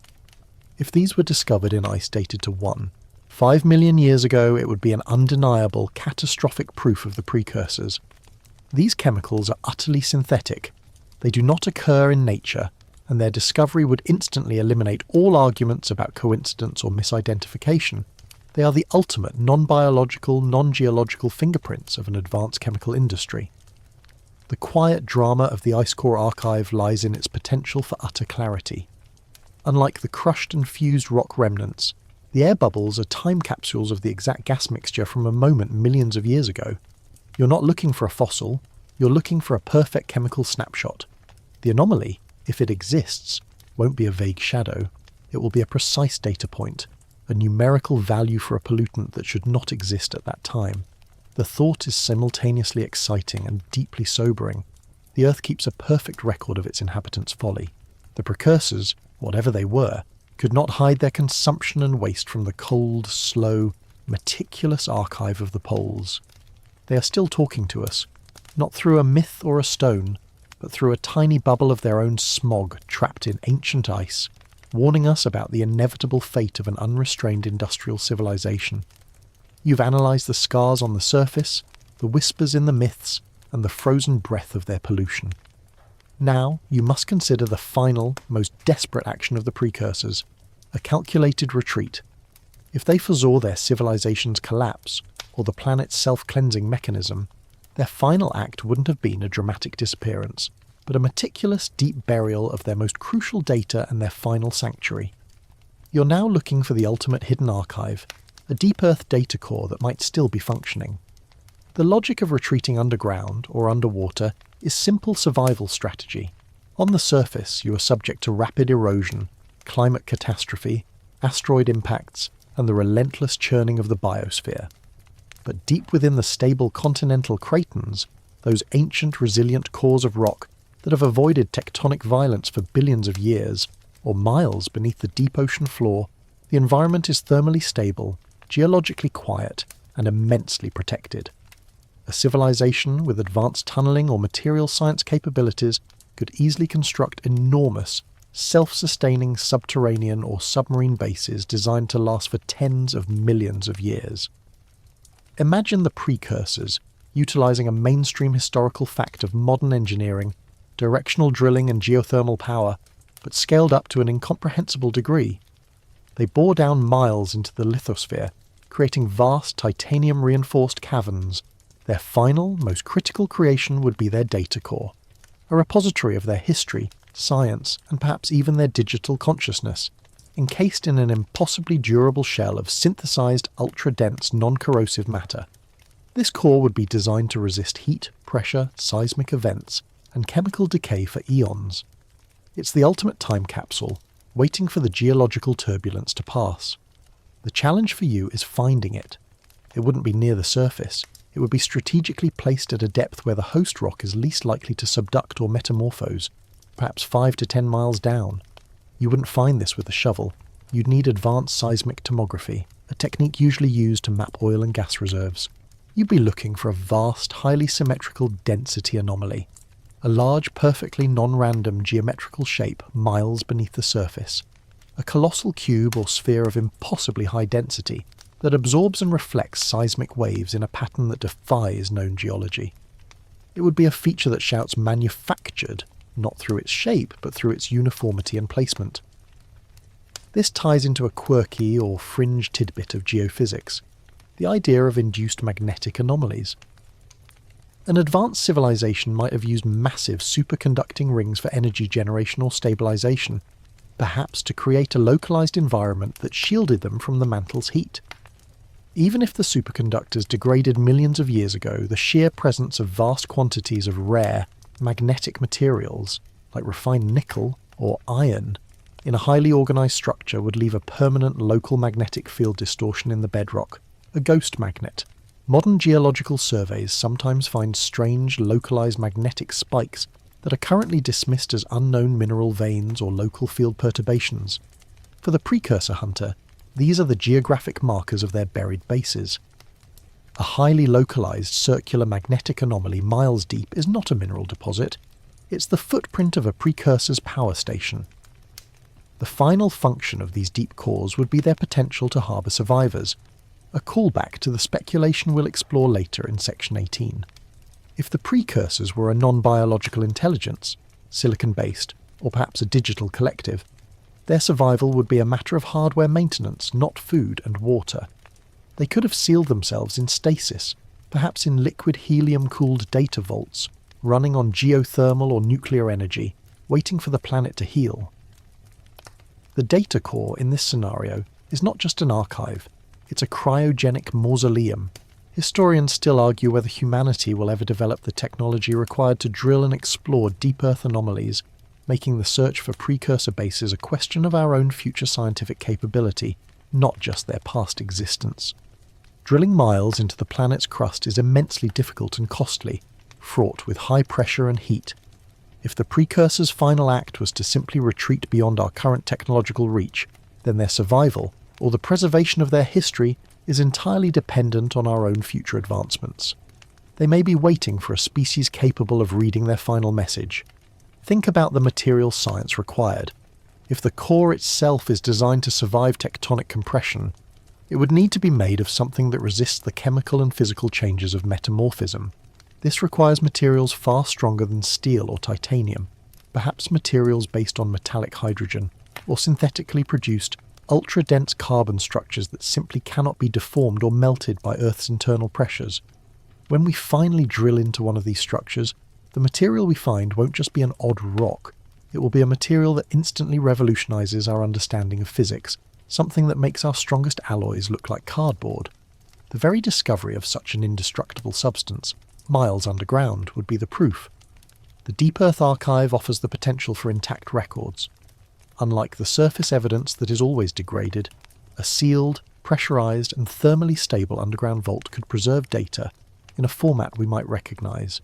Crystalline memory matrices, petrified digital storage, or even sealed libraries of their written language. Finding a mile-wide sphere of ultra-dense non-terrestrial composite, and then finding that it contains layers of perfectly preserved, highly regular geometric markings that represent encoded information, would be the equivalent of finding the Rosetta Stone of deep time. You now visualize the planet not as a solid ball, but as a vast, multi-layered machine. On the surface, we, humanity, are making our noise, oblivious to the fact that miles beneath us, in the cold, silent black depths, the survivors or the final historical record of a colossal forgotten empire are sleeping, awaiting the day they are either consumed by the mantle or rediscovered by a species finally clever enough to dig deep enough. Their quiet presence is a memento mori encoded in high-pressure physics, a testament to the futility of building on the surface and the only possible solution for true geological-scale longevity. You've chased the phantom civilization into the deep earth, imagining their final archive. Now you turn to perhaps the most fragile and abstract of all potential remnants, their language. If the precursors were intelligent, they communicated, and that communication, that encoded knowledge, might have left an impression, a subtle structural echo, on the very fabric of the world. You're hunting for a vocabulary spoken by non-human lips, a grammar written without ink. The problem is immediately obvious. Human language is itself a massive, relatively modern development. We have no frame of reference for a language spoken by a species with a fundamentally different biology. If the precursors were reptilian, the callback to the mythological discussion in Section 7, their language might have relied on complex rapid tongue movements and low-frequency vocalizations. If they were aquatic, it might have been a system of elaborate three-dimensional sonic patterns in water. The chance of finding a preserved text, a mainstream historical fact being the rarity of ancient human texts surviving a few thousand years, let alone a few 100 million, is zero. Therefore, the search must shift to the concept of meta-language, or non-textual encoding. If the precursors were highly advanced, their most critical information might have been encoded into structures or patterns that transcend simple writing. This is where a truly quirky or fringe tidbit offers a pathway. The idea that the precursors encoded information into the crystalline structure of minerals or the arrangement of natural features. Imagine a precursor scientist facing extinction, realizing that the only thing that might survive the deep-time geological shredder is the stable structure of rock. They devise a way to encode their entire history into a massive, strategically placed granite or quartz deposit, using immensely high pressure and temperature, perhaps using the geothermal energy from their deep bases, as discussed in Section 10, they force the crystal lattice of the mineral to grow in a non-random, highly ordered sequence of imperfections, a three-dimensional binary code written in atomic-level defects. To the naked eye, it's just a piece of quartz. But to a future physicist with the transmission electron microscope, it's a colossal data chip. The sequence of imperfections, the orientation of the atoms, and the precise arrangement of trace element substitutions would spell out their language, their science, and their warning. This method of communication, encoded into the planet itself, bypasses the need for fragile texts or digital media. It's a permanent geological message. The language isn't sound or symbol, it's a sequence of physical states. The challenge for us, of course, is that we have no idea what that sequence would look like. We're looking for a pattern that is highly ordered and statistically non-random, a repeating unit that suggests syntax and information, but one that is completely alien to all known natural structures. This leads to the question of linguistic echoes in nature. Could the precursors have developed a language so intertwined with their technology that its structural rules are reflected in the design of their surviving technological fossils? The callback to the discussion in Section 3. If their language was based on highly complex, fractal or self-repeating mathematical rules, those rules would be built into their architecture and tools. You wouldn't find a text, but you might find a set of perfectly preserved complex gear ratios or an architectural foundation that repeats a sequence of numbers, like the Fibonacci sequence, with an improbable frequency and precision. Historians still argue whether the structure of language is an innate biological constraint on intelligence, the Chomskyan view, or a purely cultural construct. The precursor hypothesis suggests a third option. Language can be entirely divorced from biology, becoming a purely informational abstract construct that can be encoded into any stable medium, including the geological strata. If their language was abstract and mathematical, then the recurring geometric patterns found in the impossibly cut megaliths, the callback to the discussion in Section 8, could actually be sentences, the syntax being the relationship between the cuts, the vocabulary being the specific angles and dimensions. You wouldn't read a sentence, you would measure it. Another approach to finding their language is through unusual sonic signatures in ancient geological layers. If the precursors were auditory communicators, they might have used vast planetary-scale sonic emitters for communication or energy transfer. When these systems failed, the intense, non-random sonic vibrations could have permanently altered the crystalline structure of certain rock formations, leaving a fossilized sound wave. Imagine running a seismic wave through a massive ancient basalt column and getting a specific repeating echo pattern that sounds like white noise but, when computationally analysed, reveals a statistically unlikely sequence of frequencies and time intervals. A coded message embedded in the rock's resonance. Think about the sheer scale of the information they would want to preserve. It wouldn't be poetry, it would be survival instructions, scientific principles, and a warning about their fate. This makes the language of the precursors likely a language of pure function, highly compressed, mathematically dense, and stripped of the ambiguity and nuance that plague human communication. Their Rosetta Stone wouldn't be a stone with two texts. It would be a single, perfectly formed synthetic crystal that, when illuminated by a specific frequency of light, emits a coded sequence that, when broken down, describes their fundamental mathematical constant, giving us the key to their entire physics. The entire endeavour becomes a quest for a geological dictionary, trying to correlate a found non-random physical structure with a hypothetical unit of meaning. If you find a perfectly proportioned massive subterranean chamber, the callback to the discussion in Section 10, and you discover that its dimensions adhere to an impossibly complex non-human mathematical ratio, you have found a sentence. The dimensions are the words, the architectural ratios are the grammar. The language of the precursors is not meant to be spoken or written. It is meant to be experienced, measured, and solved. You are listening for a geometric logic that transcends our own. A final, silent library of a civilization who found a way to make their final words outlive the stone itself. You've accepted that the precursor's language might be a set of geometric and physical constants, a silent message encoded not in clay or paper, but in the most stable medium of all, the mathematical order of the universe. Now, you are tasked with looking at the planet's environment, the rocks, the water, the atmospheric processes, as a potential geological chalkboard where a colossal mathematical cipher might be scrawled.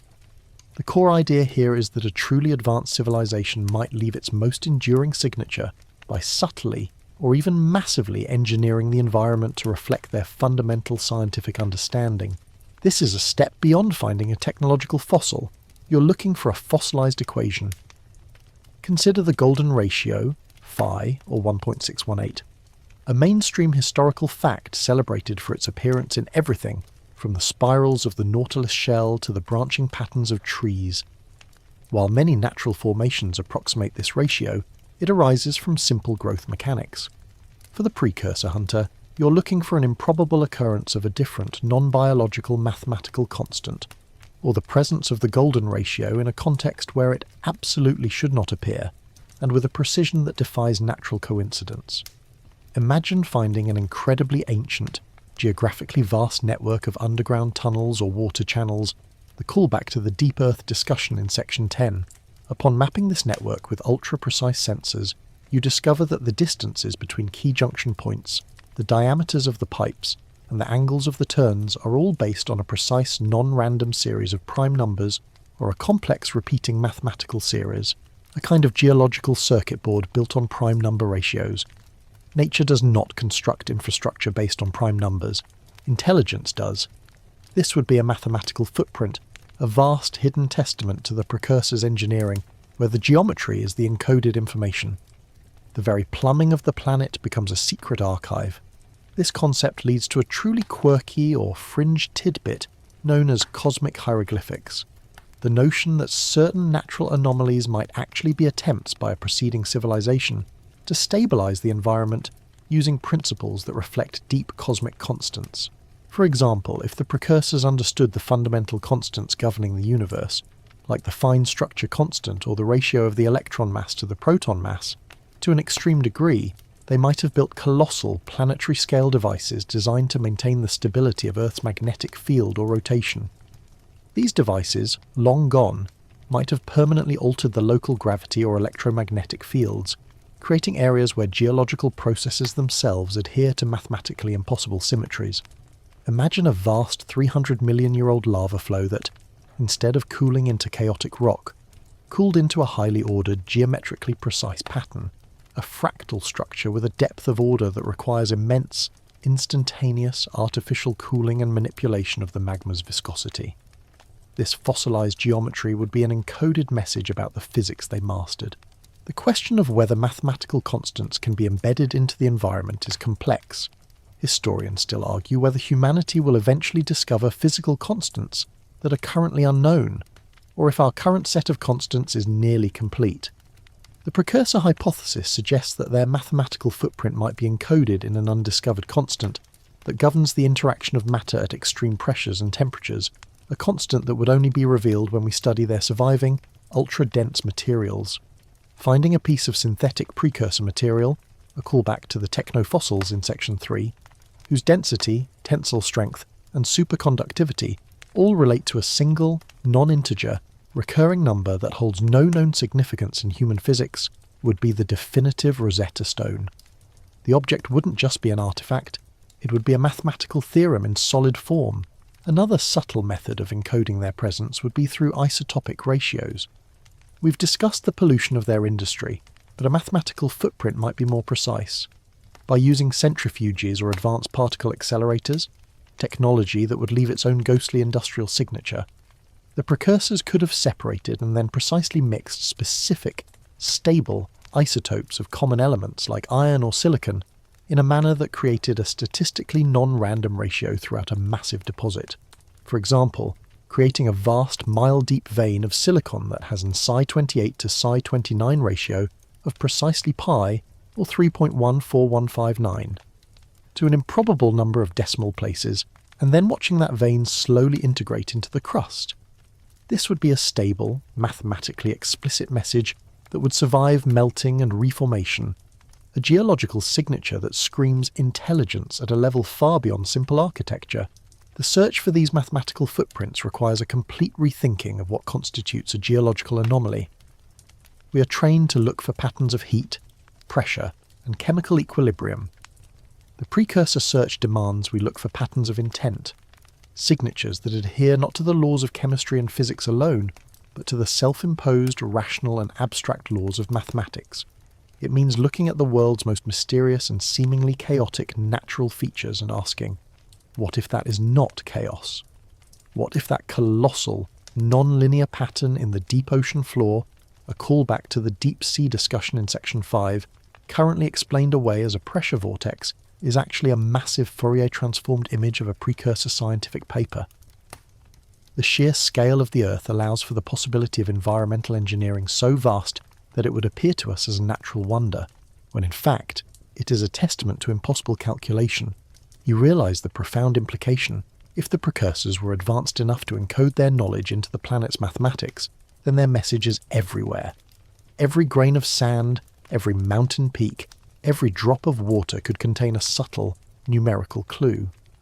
The entire Earth becomes a museum whose most valuable exhibits are its most improbable, geometrically non-compliant features. Your role as the historian is no longer to read scrolls, but to measure the world with impossible precision, looking for the one number that is just a little too perfect, a little too precise to have happened by chance. That perfect number would be the final, ultimate proof of their intellectual mastery and their ghost-like presence. You've tracked the mathematical ghosts of the precursors across the planet, but now you zoom out, connecting their potential fate to one of the greatest unsolved mysteries of the cosmos, the Fermi paradox. This paradox, a mainstream historical fact in the realm of astrobiology, asks a simple, terrifying question. If the universe is vast, ancient, and governed by universal physics, and if life arises readily, then where is everybody? Why is the sky not blinking with alien megastructures and filled with their radio chatter? The precursor hypothesis offers a chilling answer that turns the paradox inward, suggesting the great filter, the barrier that prevents civilizations from becoming intergalactic, isn't located somewhere far away, but right here, on Earth, and it is recurrent. Traditionally, the Great Filter is placed either in the distant past, the step from simple to complex life is impossibly hard, or in the future, advanced civilizations inevitably invent a means of self-destruction. The precursor narrative, however, implies that the filter is an environmental and technological trap that civilizations fall into once they reach a certain level of industrial maturity on a planet with high geological and biological dynamism. The pattern is simple. Industrial expansion leads to runaway environmental destabilization, which triggers a geological feedback loop, tectonic shifts, supervolcanism, rapid anoxia, that wipes the slate clean, erasing the civilization and much of its evidence. If the precursors were a non-human, technologically advanced race that existed 60 million years ago, and they vanished due to a catastrophic, self-inflicted environmental collapse, perhaps triggering the Paleocene-Eocene thermal maximum, PETM, or a similar rapid warming event, a callback to the carbon spike discussion in Section 4. Then they are proof that the filter is not a one-time event, but a recurrent planetary crisis. The Earth, in this model, is a beautiful, fertile, but highly dangerous cradle for advanced life, repeatedly fostering intelligent species only to watch them destroy themselves with the tools of their own success. This realization flips the Fermi paradox from a cosmic puzzle to a planetary warning. The reason we don't see alien civilizations is not because they fail to launch, but because they fail to last. They reach the industrial stage, develop the capacity to manipulate their planet's systems, and then, unable to master the resulting feedback loops, they trigger a planetary self-correction mechanism that returns the biosphere to a stable but empty state. This leads to a truly quirky or fringe tidbit called the planet as organism hypothesis in deep time. The idea that Earth's geological and biological systems, the Gaia hypothesis perhaps, view a massive industrial civilization as an infection or a parasite. Once the civilization's waste products and resource consumption reach a critical destabilizing level, the planet's systems, tectonics, ocean currents, microbial life, activate a planetary immune response that violently eliminates the source of the imbalance. The precursors were not wiped out by an external force. They were rejected by the Earth itself. Their destruction was a geological necessity, restoring the planet's long-term equilibrium at the cost of one species' existence. Historians still argue whether humanity possesses the foresight and collective will to overcome the self-destruction mechanisms that seem to be inherent in advanced technological capacity. We are currently facing the very climate crisis that may have swallowed the precursors.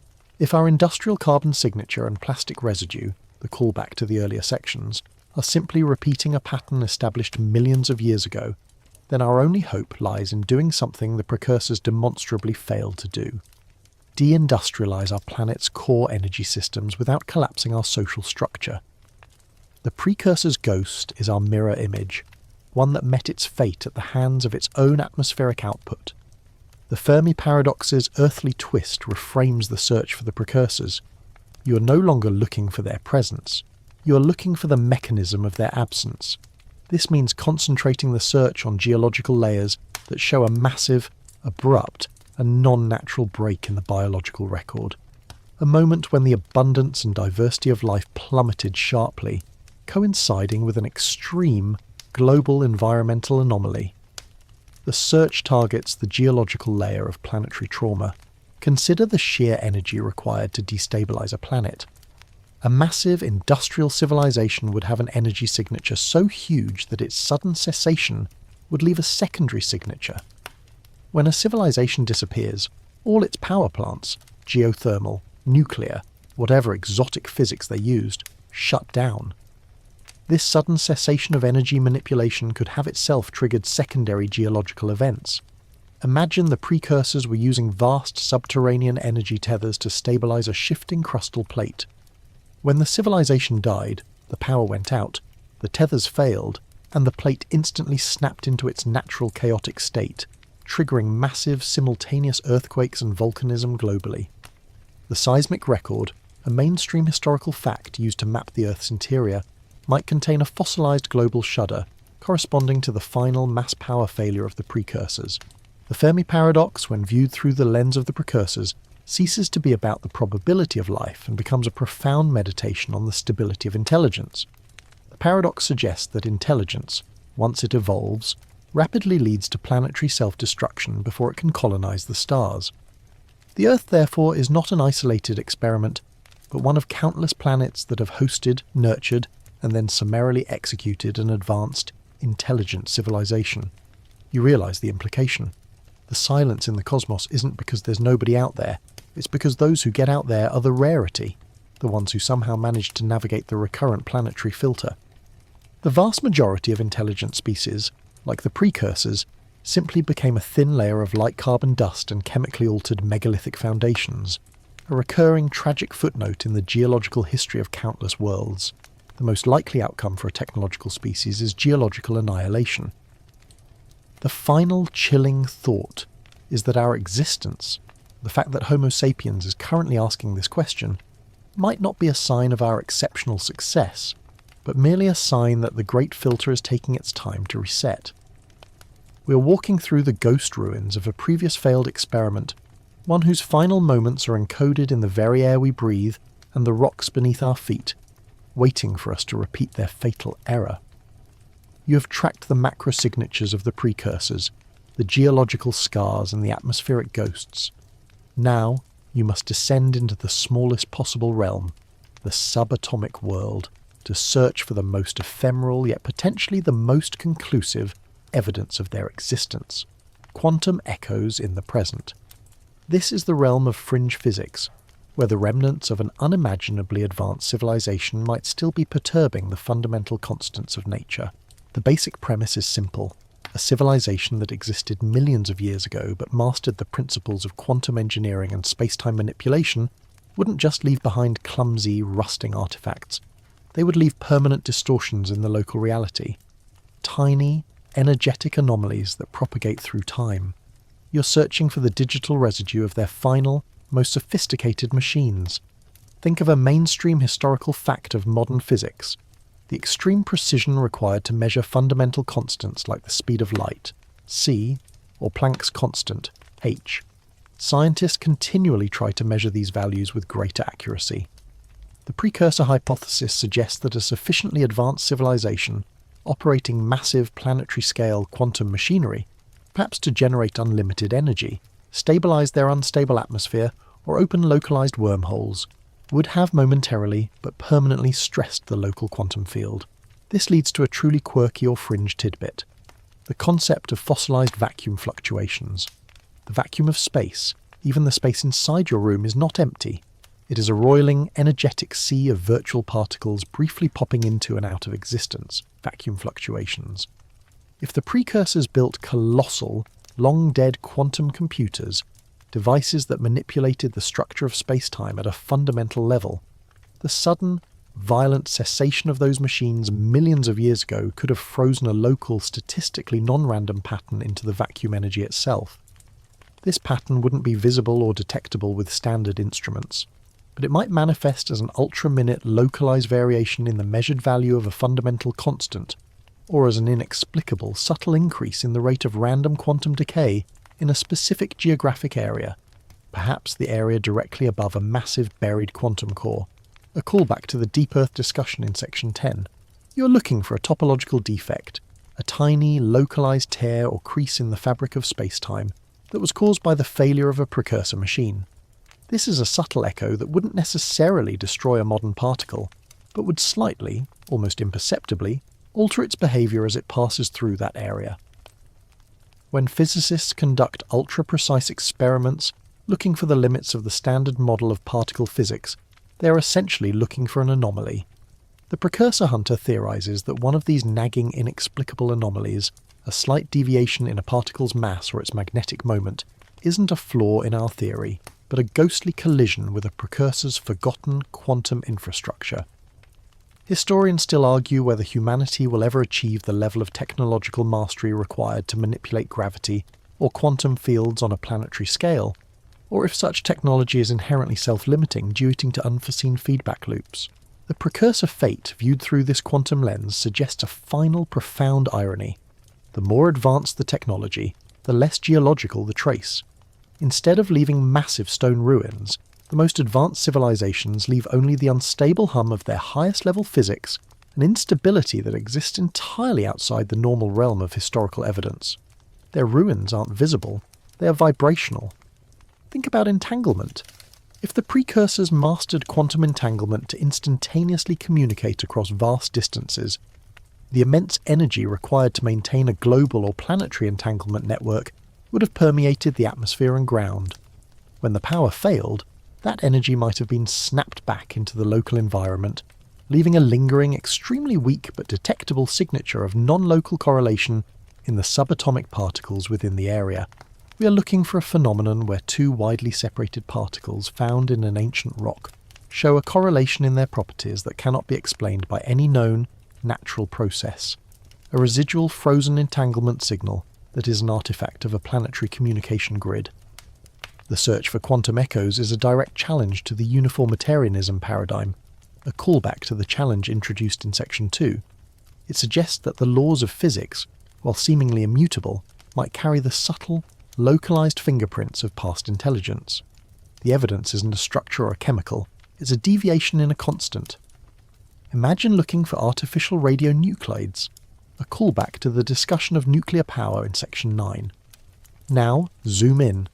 If the precursors were using advanced particle physics, they might have created synthetic stable isotopes, elements that do not exist naturally, but are non-radioactive and permanently stable.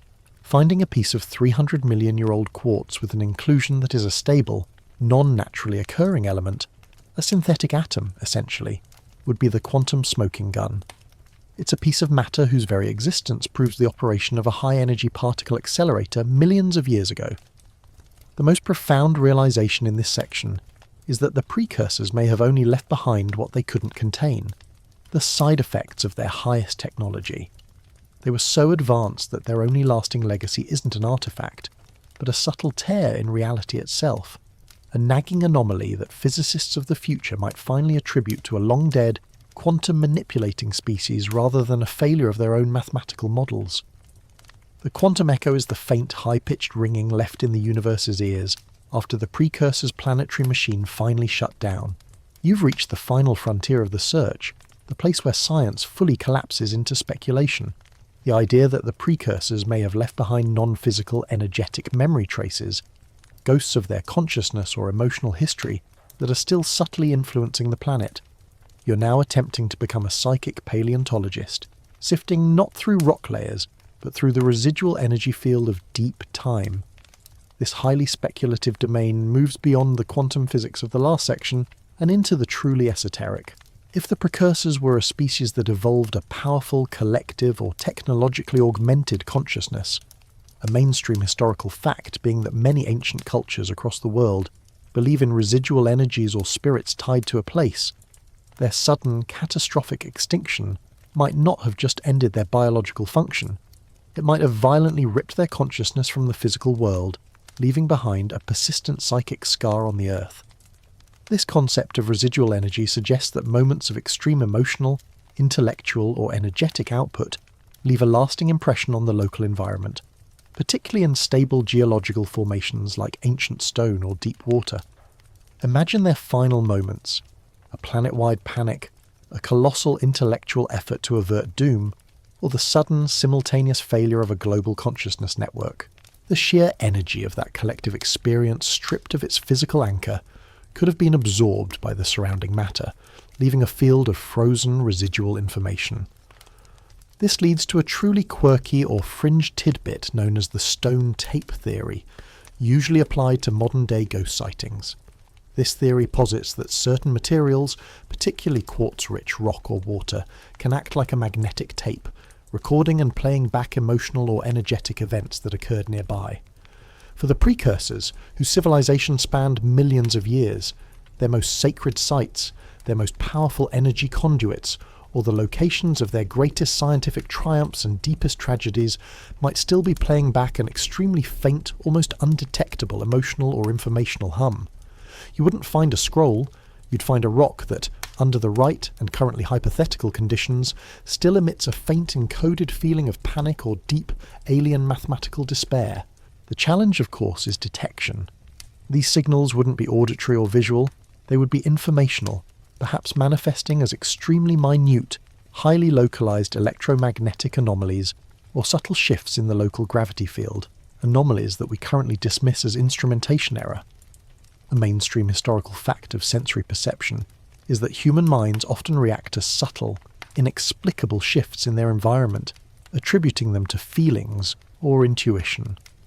The sense of profound, inexplicable dread or timelessness reported at certain ancient megalithic sites, a callback to the discussion in Section 8, might not be simple superstition. It could be the unconscious, low-level human processing of a colossal alien trauma signature encoded in the foundations. Historians still argue whether the study of consciousness and non-physical energy fields will ever transition from the realm of philosophy to verifiable empirical science.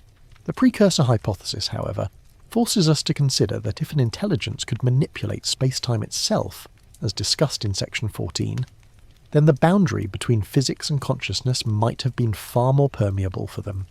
Their final great machine might have been a tool designed to store their collective mind in the environment, encoding their entire history into the planet's latent energetic field, rather than into a physical hard drive. The search for this psychic paleontology would involve highly sensitive, currently non-existent technology, designed to detect intentional, coherent information within random environmental noise.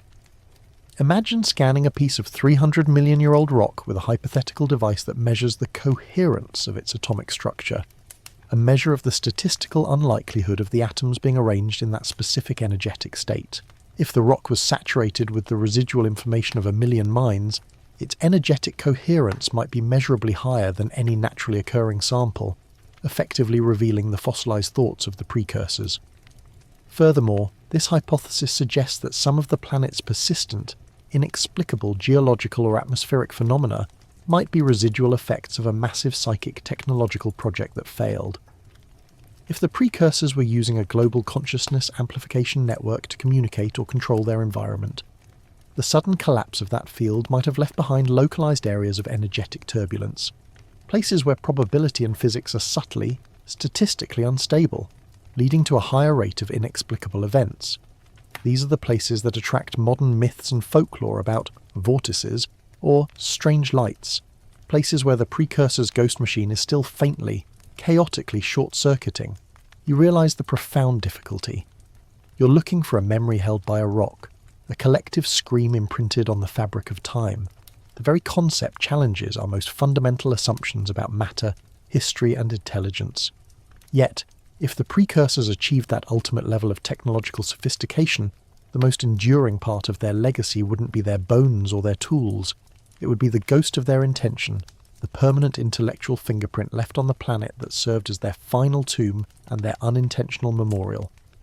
Their failure to survive physically might have been mitigated by their success in surviving energetically, a final, despairing victory over the absolute erasure of geological time. You're listening for the silent, persistent echo of an alien civilization's collective sigh. You've explored the most subtle whispers of the precursors, and now you must look at the immense, undeniable fact of restoration. If a civilization vanishes, the ecosystem doesn't mourn. It simply begins the relentless, slow, and aggressive process of recovery and rewilding, a process that actively erases the last vestiges of the vanished society. You're investigating Earth's natural biological house-cleaning service, which works on a timeline measured in millions of years. The speed and totality of this biological erasure are astonishing, a mainstream historical fact well documented in human history. Abandon a modern city, and within a few centuries the paving stones crack, the walls crumble, and trees begin to grow through the asphalt. Now multiply that process by a factor of hundreds of thousands. The primary agents of this erasure are the simplest forms of life: bacteria, fungi, and lichens. These are the true wrecking crew of history. Bacteria can slowly consume and break down almost any compound, given enough time.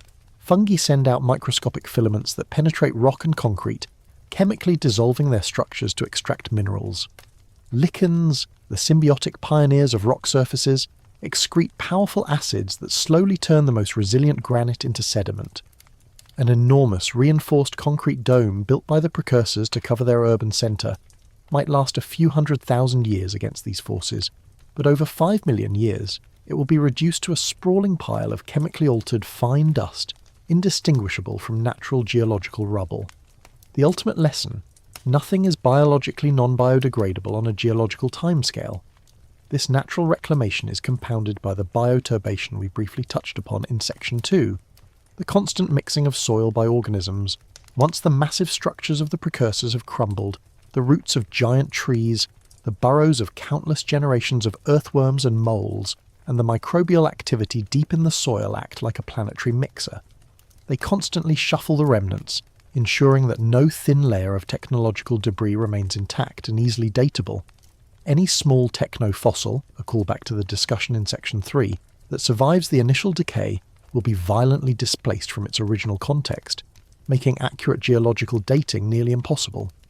A perfectly preserved synthetic crystal might be found in a strata 10 million years too young, thanks to a deep burrowing insect or a shifting fault line, leading the human archaeologist to dismiss it as contamination. Here's a truly quirky or fringe tidbit that underscores the totalizing nature of this erasure: the concept of repurposed biology, desto. If the precursors were bioengineers, a high likelihood for an advanced race, they might have created genetically engineered organisms to clean up their waste or assist in terraforming.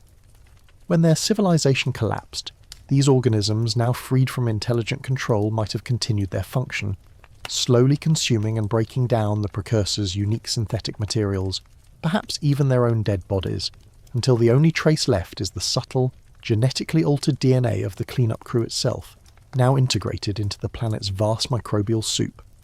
You wouldn't find the precursors. You'd find a species of bacteria with a strange, non-random genetic sequence that codes for an enzyme capable of dissolving ultra-dense non-terrestrial composite, the final living signature of a technological disaster. The ultimate post-civilization eraser is vegetation. Trees and other plants are remarkably effective at reclaiming and hiding structures. Their root systems are powerful enough to split rock and penetrate the thickest concrete. Over millions of years, vast forested ecosystems would grow over the ruins, turning every cityscape into a jungle or a desert landscape. The organic acids from the decaying plant life would accelerate the breakdown of synthetic materials, and the massive amount of organic carbon, coal, peat, oil, produced by this new biosphere would completely overwhelm and mask the light carbon signature of the precursor's industrial era, a callback to the carbon spike in Section 4. The planet is so efficient at turning industrial ruins into new, green geological deposits that it completely sanitizes its own history. Historians still argue whether the planet's biological systems are self-correcting, or if they merely stabilize at a new, lower level after a catastrophe. The precursor evidence suggests a full, aggressive recovery. Look at the Cretaceous-Paleogene, KP boundary, the mainstream historical fact of the dinosaur extinction 66 million years ago. Life was devastated, but within a few million years, mammals diversified explosively, filling every ecological niche left vacant. The biosphere doesn't leave a vacancy sign. It immediately starts interviewing new candidates. The failure of the precursors would have led to a similarly rapid evolutionary vacuum, where the remaining species, likely small, resilient, and non-technological, underwent an accelerated burst of evolution, using the newly available resources and habitats to create an entirely new, unrecognizable ecosystem, the very one that gave rise to Homo sapiens. This biological turnover also affects the precursors' own biological remains. If they were carbon-based, their bodies would decompose, their DNA would be fragmented and scattered. Even if they had hard shells or unique bones, the constant violent geological recycling makes the survival of a fossilized precursor skeleton a statistical impossibility on a multi-million-year scale. Any remains would likely be crushed and incorporated into the surrounding rock, turning into a smear of organic kerogen that looks like any other ancient life form. The only hope, as discussed, is to find a technological fossil, a piece of manufactured material that is inherently more resistant to decay than biology itself. The post-civilization ecosystem is the final gatekeeper. It ensures that the memory of any lost empire is completely eradicated, not by an invading army, but by the relentless, quiet, and overwhelming power of grass, fungi, and time. The world you inhabit, the one where you are the dominant species, is itself the masterpiece of their erasure. The forests and mountains are not pristine wilderness. They are the giant natural scar tissue covering the grave of an advanced, failed civilization, a planet that has successfully purged its infection and is now ready for its next, likely doomed, experiment. You face the planet's aggression, its tireless biological effort to wipe the slate clean. Now, you're forced to admit that finding pristine evidence of the precursors on Earth is a monumental, if not impossible, task. The Earth is a living, churning body.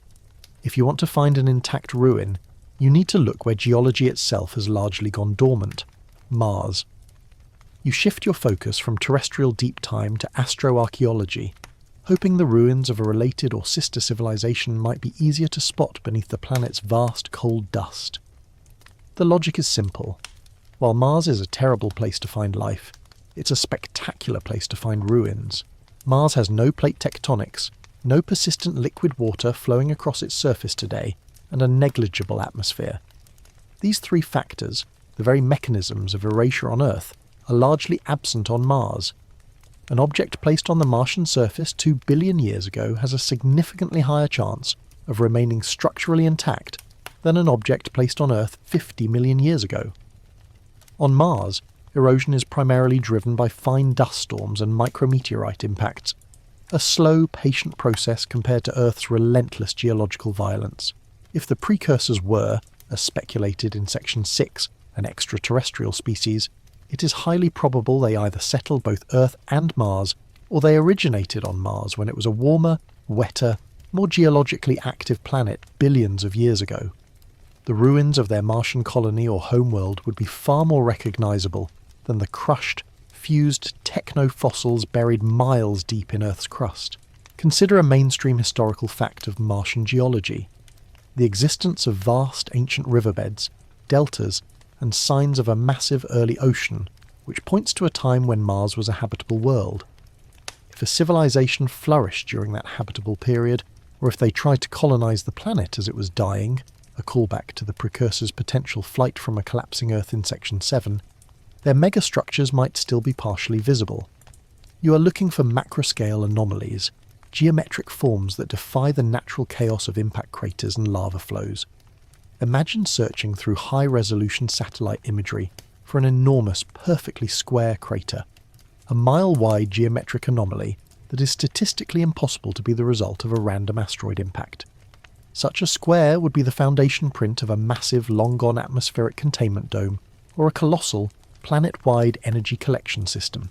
The dome itself would have long eroded away, but the square, reinforced foundation perimeter, made of some exceptionally dense precursor material, would remain as a topographic feature, slightly resisting the wind and dust more than the surrounding Martian regolith. This search for Martian ruins taps into a truly quirky or fringe tidbit that has long captured the public imagination. The idea of the face on Mars or other complex repeating geometric features that have appeared in low-resolution satellite images. While most of these have been definitively shown to be natural features, shadows, erosion patterns, or optical illusions, the concept of an enormous, deliberate, non-random construct that serves as a monument or marker remains the key. A massive, geometrically perfect triangle or octagon spanning tens of miles would be a statistical absurdity in the natural landscape, a colossal mathematical footprint, a callback to the discussion in Section 12, placed on a less volatile canvas. The crucial difference on Mars is the potential for intact technological ruins on or near the surface. You could find fossilised power conduits on a planetary scale, not just a chemical trace, but actual trenches or lines of highly durable, slightly magnetic material running perfectly straight across the vast, featureless plains of the Valle Marineris, or the Tharsis region. This straightness, this imposition of non-natural geometry onto a planetary scale, would be the definitive giveaway of intelligent engineering. Historians still argue whether the current robotic exploration of Mars, relying on surface rovers and orbiters, is sufficiently equipped to detect the subtle, millions of years old evidence of a technological civilization, or if it requires a dedicated, manned, large-scale archaeological expedition. The current rovers are designed to search for biological signatures, signs of water and carbon chemistry, and geological history, not for technological anomalies. They might drive right over the remnants of an ancient power station, dismissing a chemically inert high-density alloy as simply an uninteresting localized mineral deposit, proving once again that the paradigm of the observer limits what can be discovered. The ultimate find on Mars would be a subsurface archive similar to the deep Earth cores, a callback to the discussion in Section 10, but far easier to access. If the precursors feared the loss of the Martian atmosphere, they might have simply sealed their most important information and resources in immense buried vaults just below the surface, protected from radiation and dust storms. Subsurface radar, used by rovers to map layers of rock and ice, could pick up the signature of a massive sealed metallic or ceramic dome, a highly reflective, perfectly spherical or cylindrical structure that is undeniably manufactured. That find would be the preserved history of the precursors, sitting frozen in the Martian soil, awaiting the arrival of a civilization capable of decoding their final message. The search for the precursors on Mars is a way of cheating the geological clock. By looking at a planet that froze in time, you eliminate the single greatest obstacle to the Silurian hypothesis, the Earth's relentless vitality. If they existed, and if they were spacefaring, their ghost is almost certainly more legible in the cold, silent desert of Mars than in the molten, churning chaos of their terrestrial tomb. The Red Planet, you realise, is not just a destination for future human colonists. It is the most massive and best-preserved museum of ancient alien history in our solar system, waiting for us to finally scratch away the dust. You've chased the precursors from the depths of the Earth to the dust of Mars, finding only ghosts of rock and whispers of physics. Now, in this final section of the narrative, you must confront the most resilient possibility, the survivors. If an advanced civilization knew its doom was coming, a self-inflicted planetary cleansing, the callback to the Fermi paradox discussion in Section 13, that would render the surface uninhabitable for millennia, would they simply perish? Or would they execute a final, ultimate plan for stasis and preservation? The hypothesis here suggests that a small, highly advanced faction of the precursors did not die in the cataclysm. They retreated into an ultimate sanctuary, waiting out the violence of the Earth's rewilding, the callback to the post-civilization ecosystem discussion in Section 16. Their survival would not be biological in the traditional sense, but technological and conceptual. Think about the places we explored, the deep ocean and the stable continental cratons. These locations are not just good for archives, they are perfect for long-term survival bunkers. If the precursors were masters of material science, a callback to the indestructible structures in Section 8, they would have built sealed, self-regulating habitats miles beneath the surface. These deep bases, which we imagined as data cores in Section 10, may still be active, operating on geothermal or perhaps even fusion power, entirely decoupled from the chaotic surface world. Their method of survival would likely be a technological stasis, a mainstream historical fact in science fiction, but a compelling possibility here. Instead of relying on a slow, continuous consumption of resources over millions of years, an unsustainable model, they would enter a form of deep sleep or cryogenic suspension. For a non-biological intelligence, like an advanced AI or a digital collective, stasis would mean shutting down processing power to a near-zero state, maintaining only the minimum energy required to keep their data and hardware stable. For a biological race, it would mean advanced cryonics, slowing metabolic processes to an almost complete stop, waiting for a future signal that the surface environment has returned to a habitable equilibrium. This leads to a truly quirky or fringe tidbit, the concept of non-corporeal survival or digital ascension. Faced with the inevitable decay of biological forms and the vulnerability of hardware, the precursors might have achieved the ultimate feat, uploading their consciousness into a stable synthetic matrix. Their final sanctuary wouldn't be a metal bunker, but a massive superconducting quantum server buried deep in the mantle. Their existence would be purely informational, a digital civilization running a slow-motion simulation of their former world, or simply waiting in a massive shared hibernation state.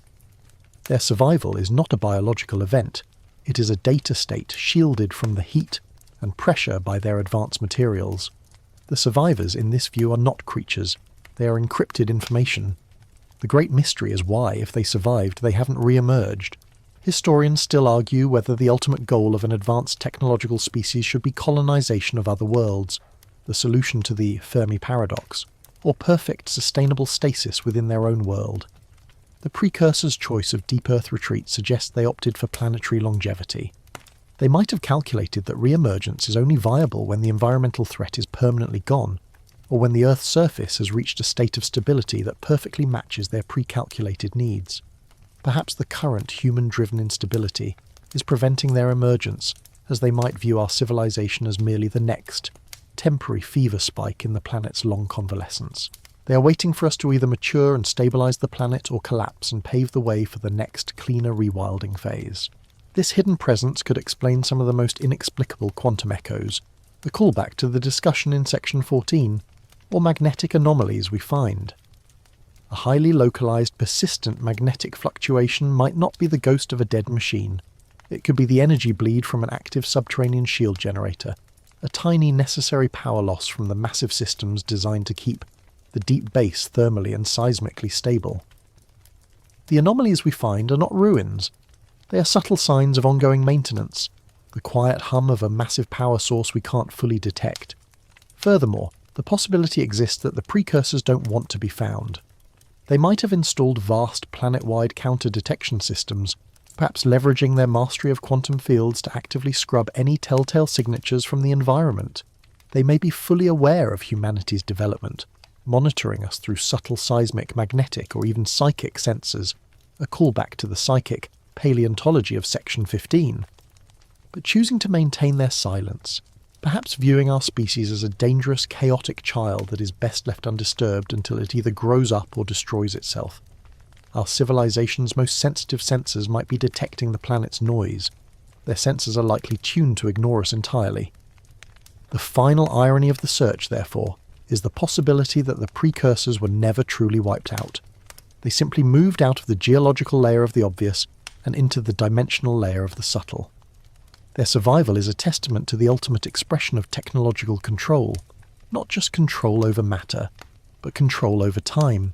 They exist in an artificially prolonged present, a state of deep, cold, perfect technological hibernation, having successfully jumped the great filter by simply choosing to wait until the dangerous phase of biological life has passed.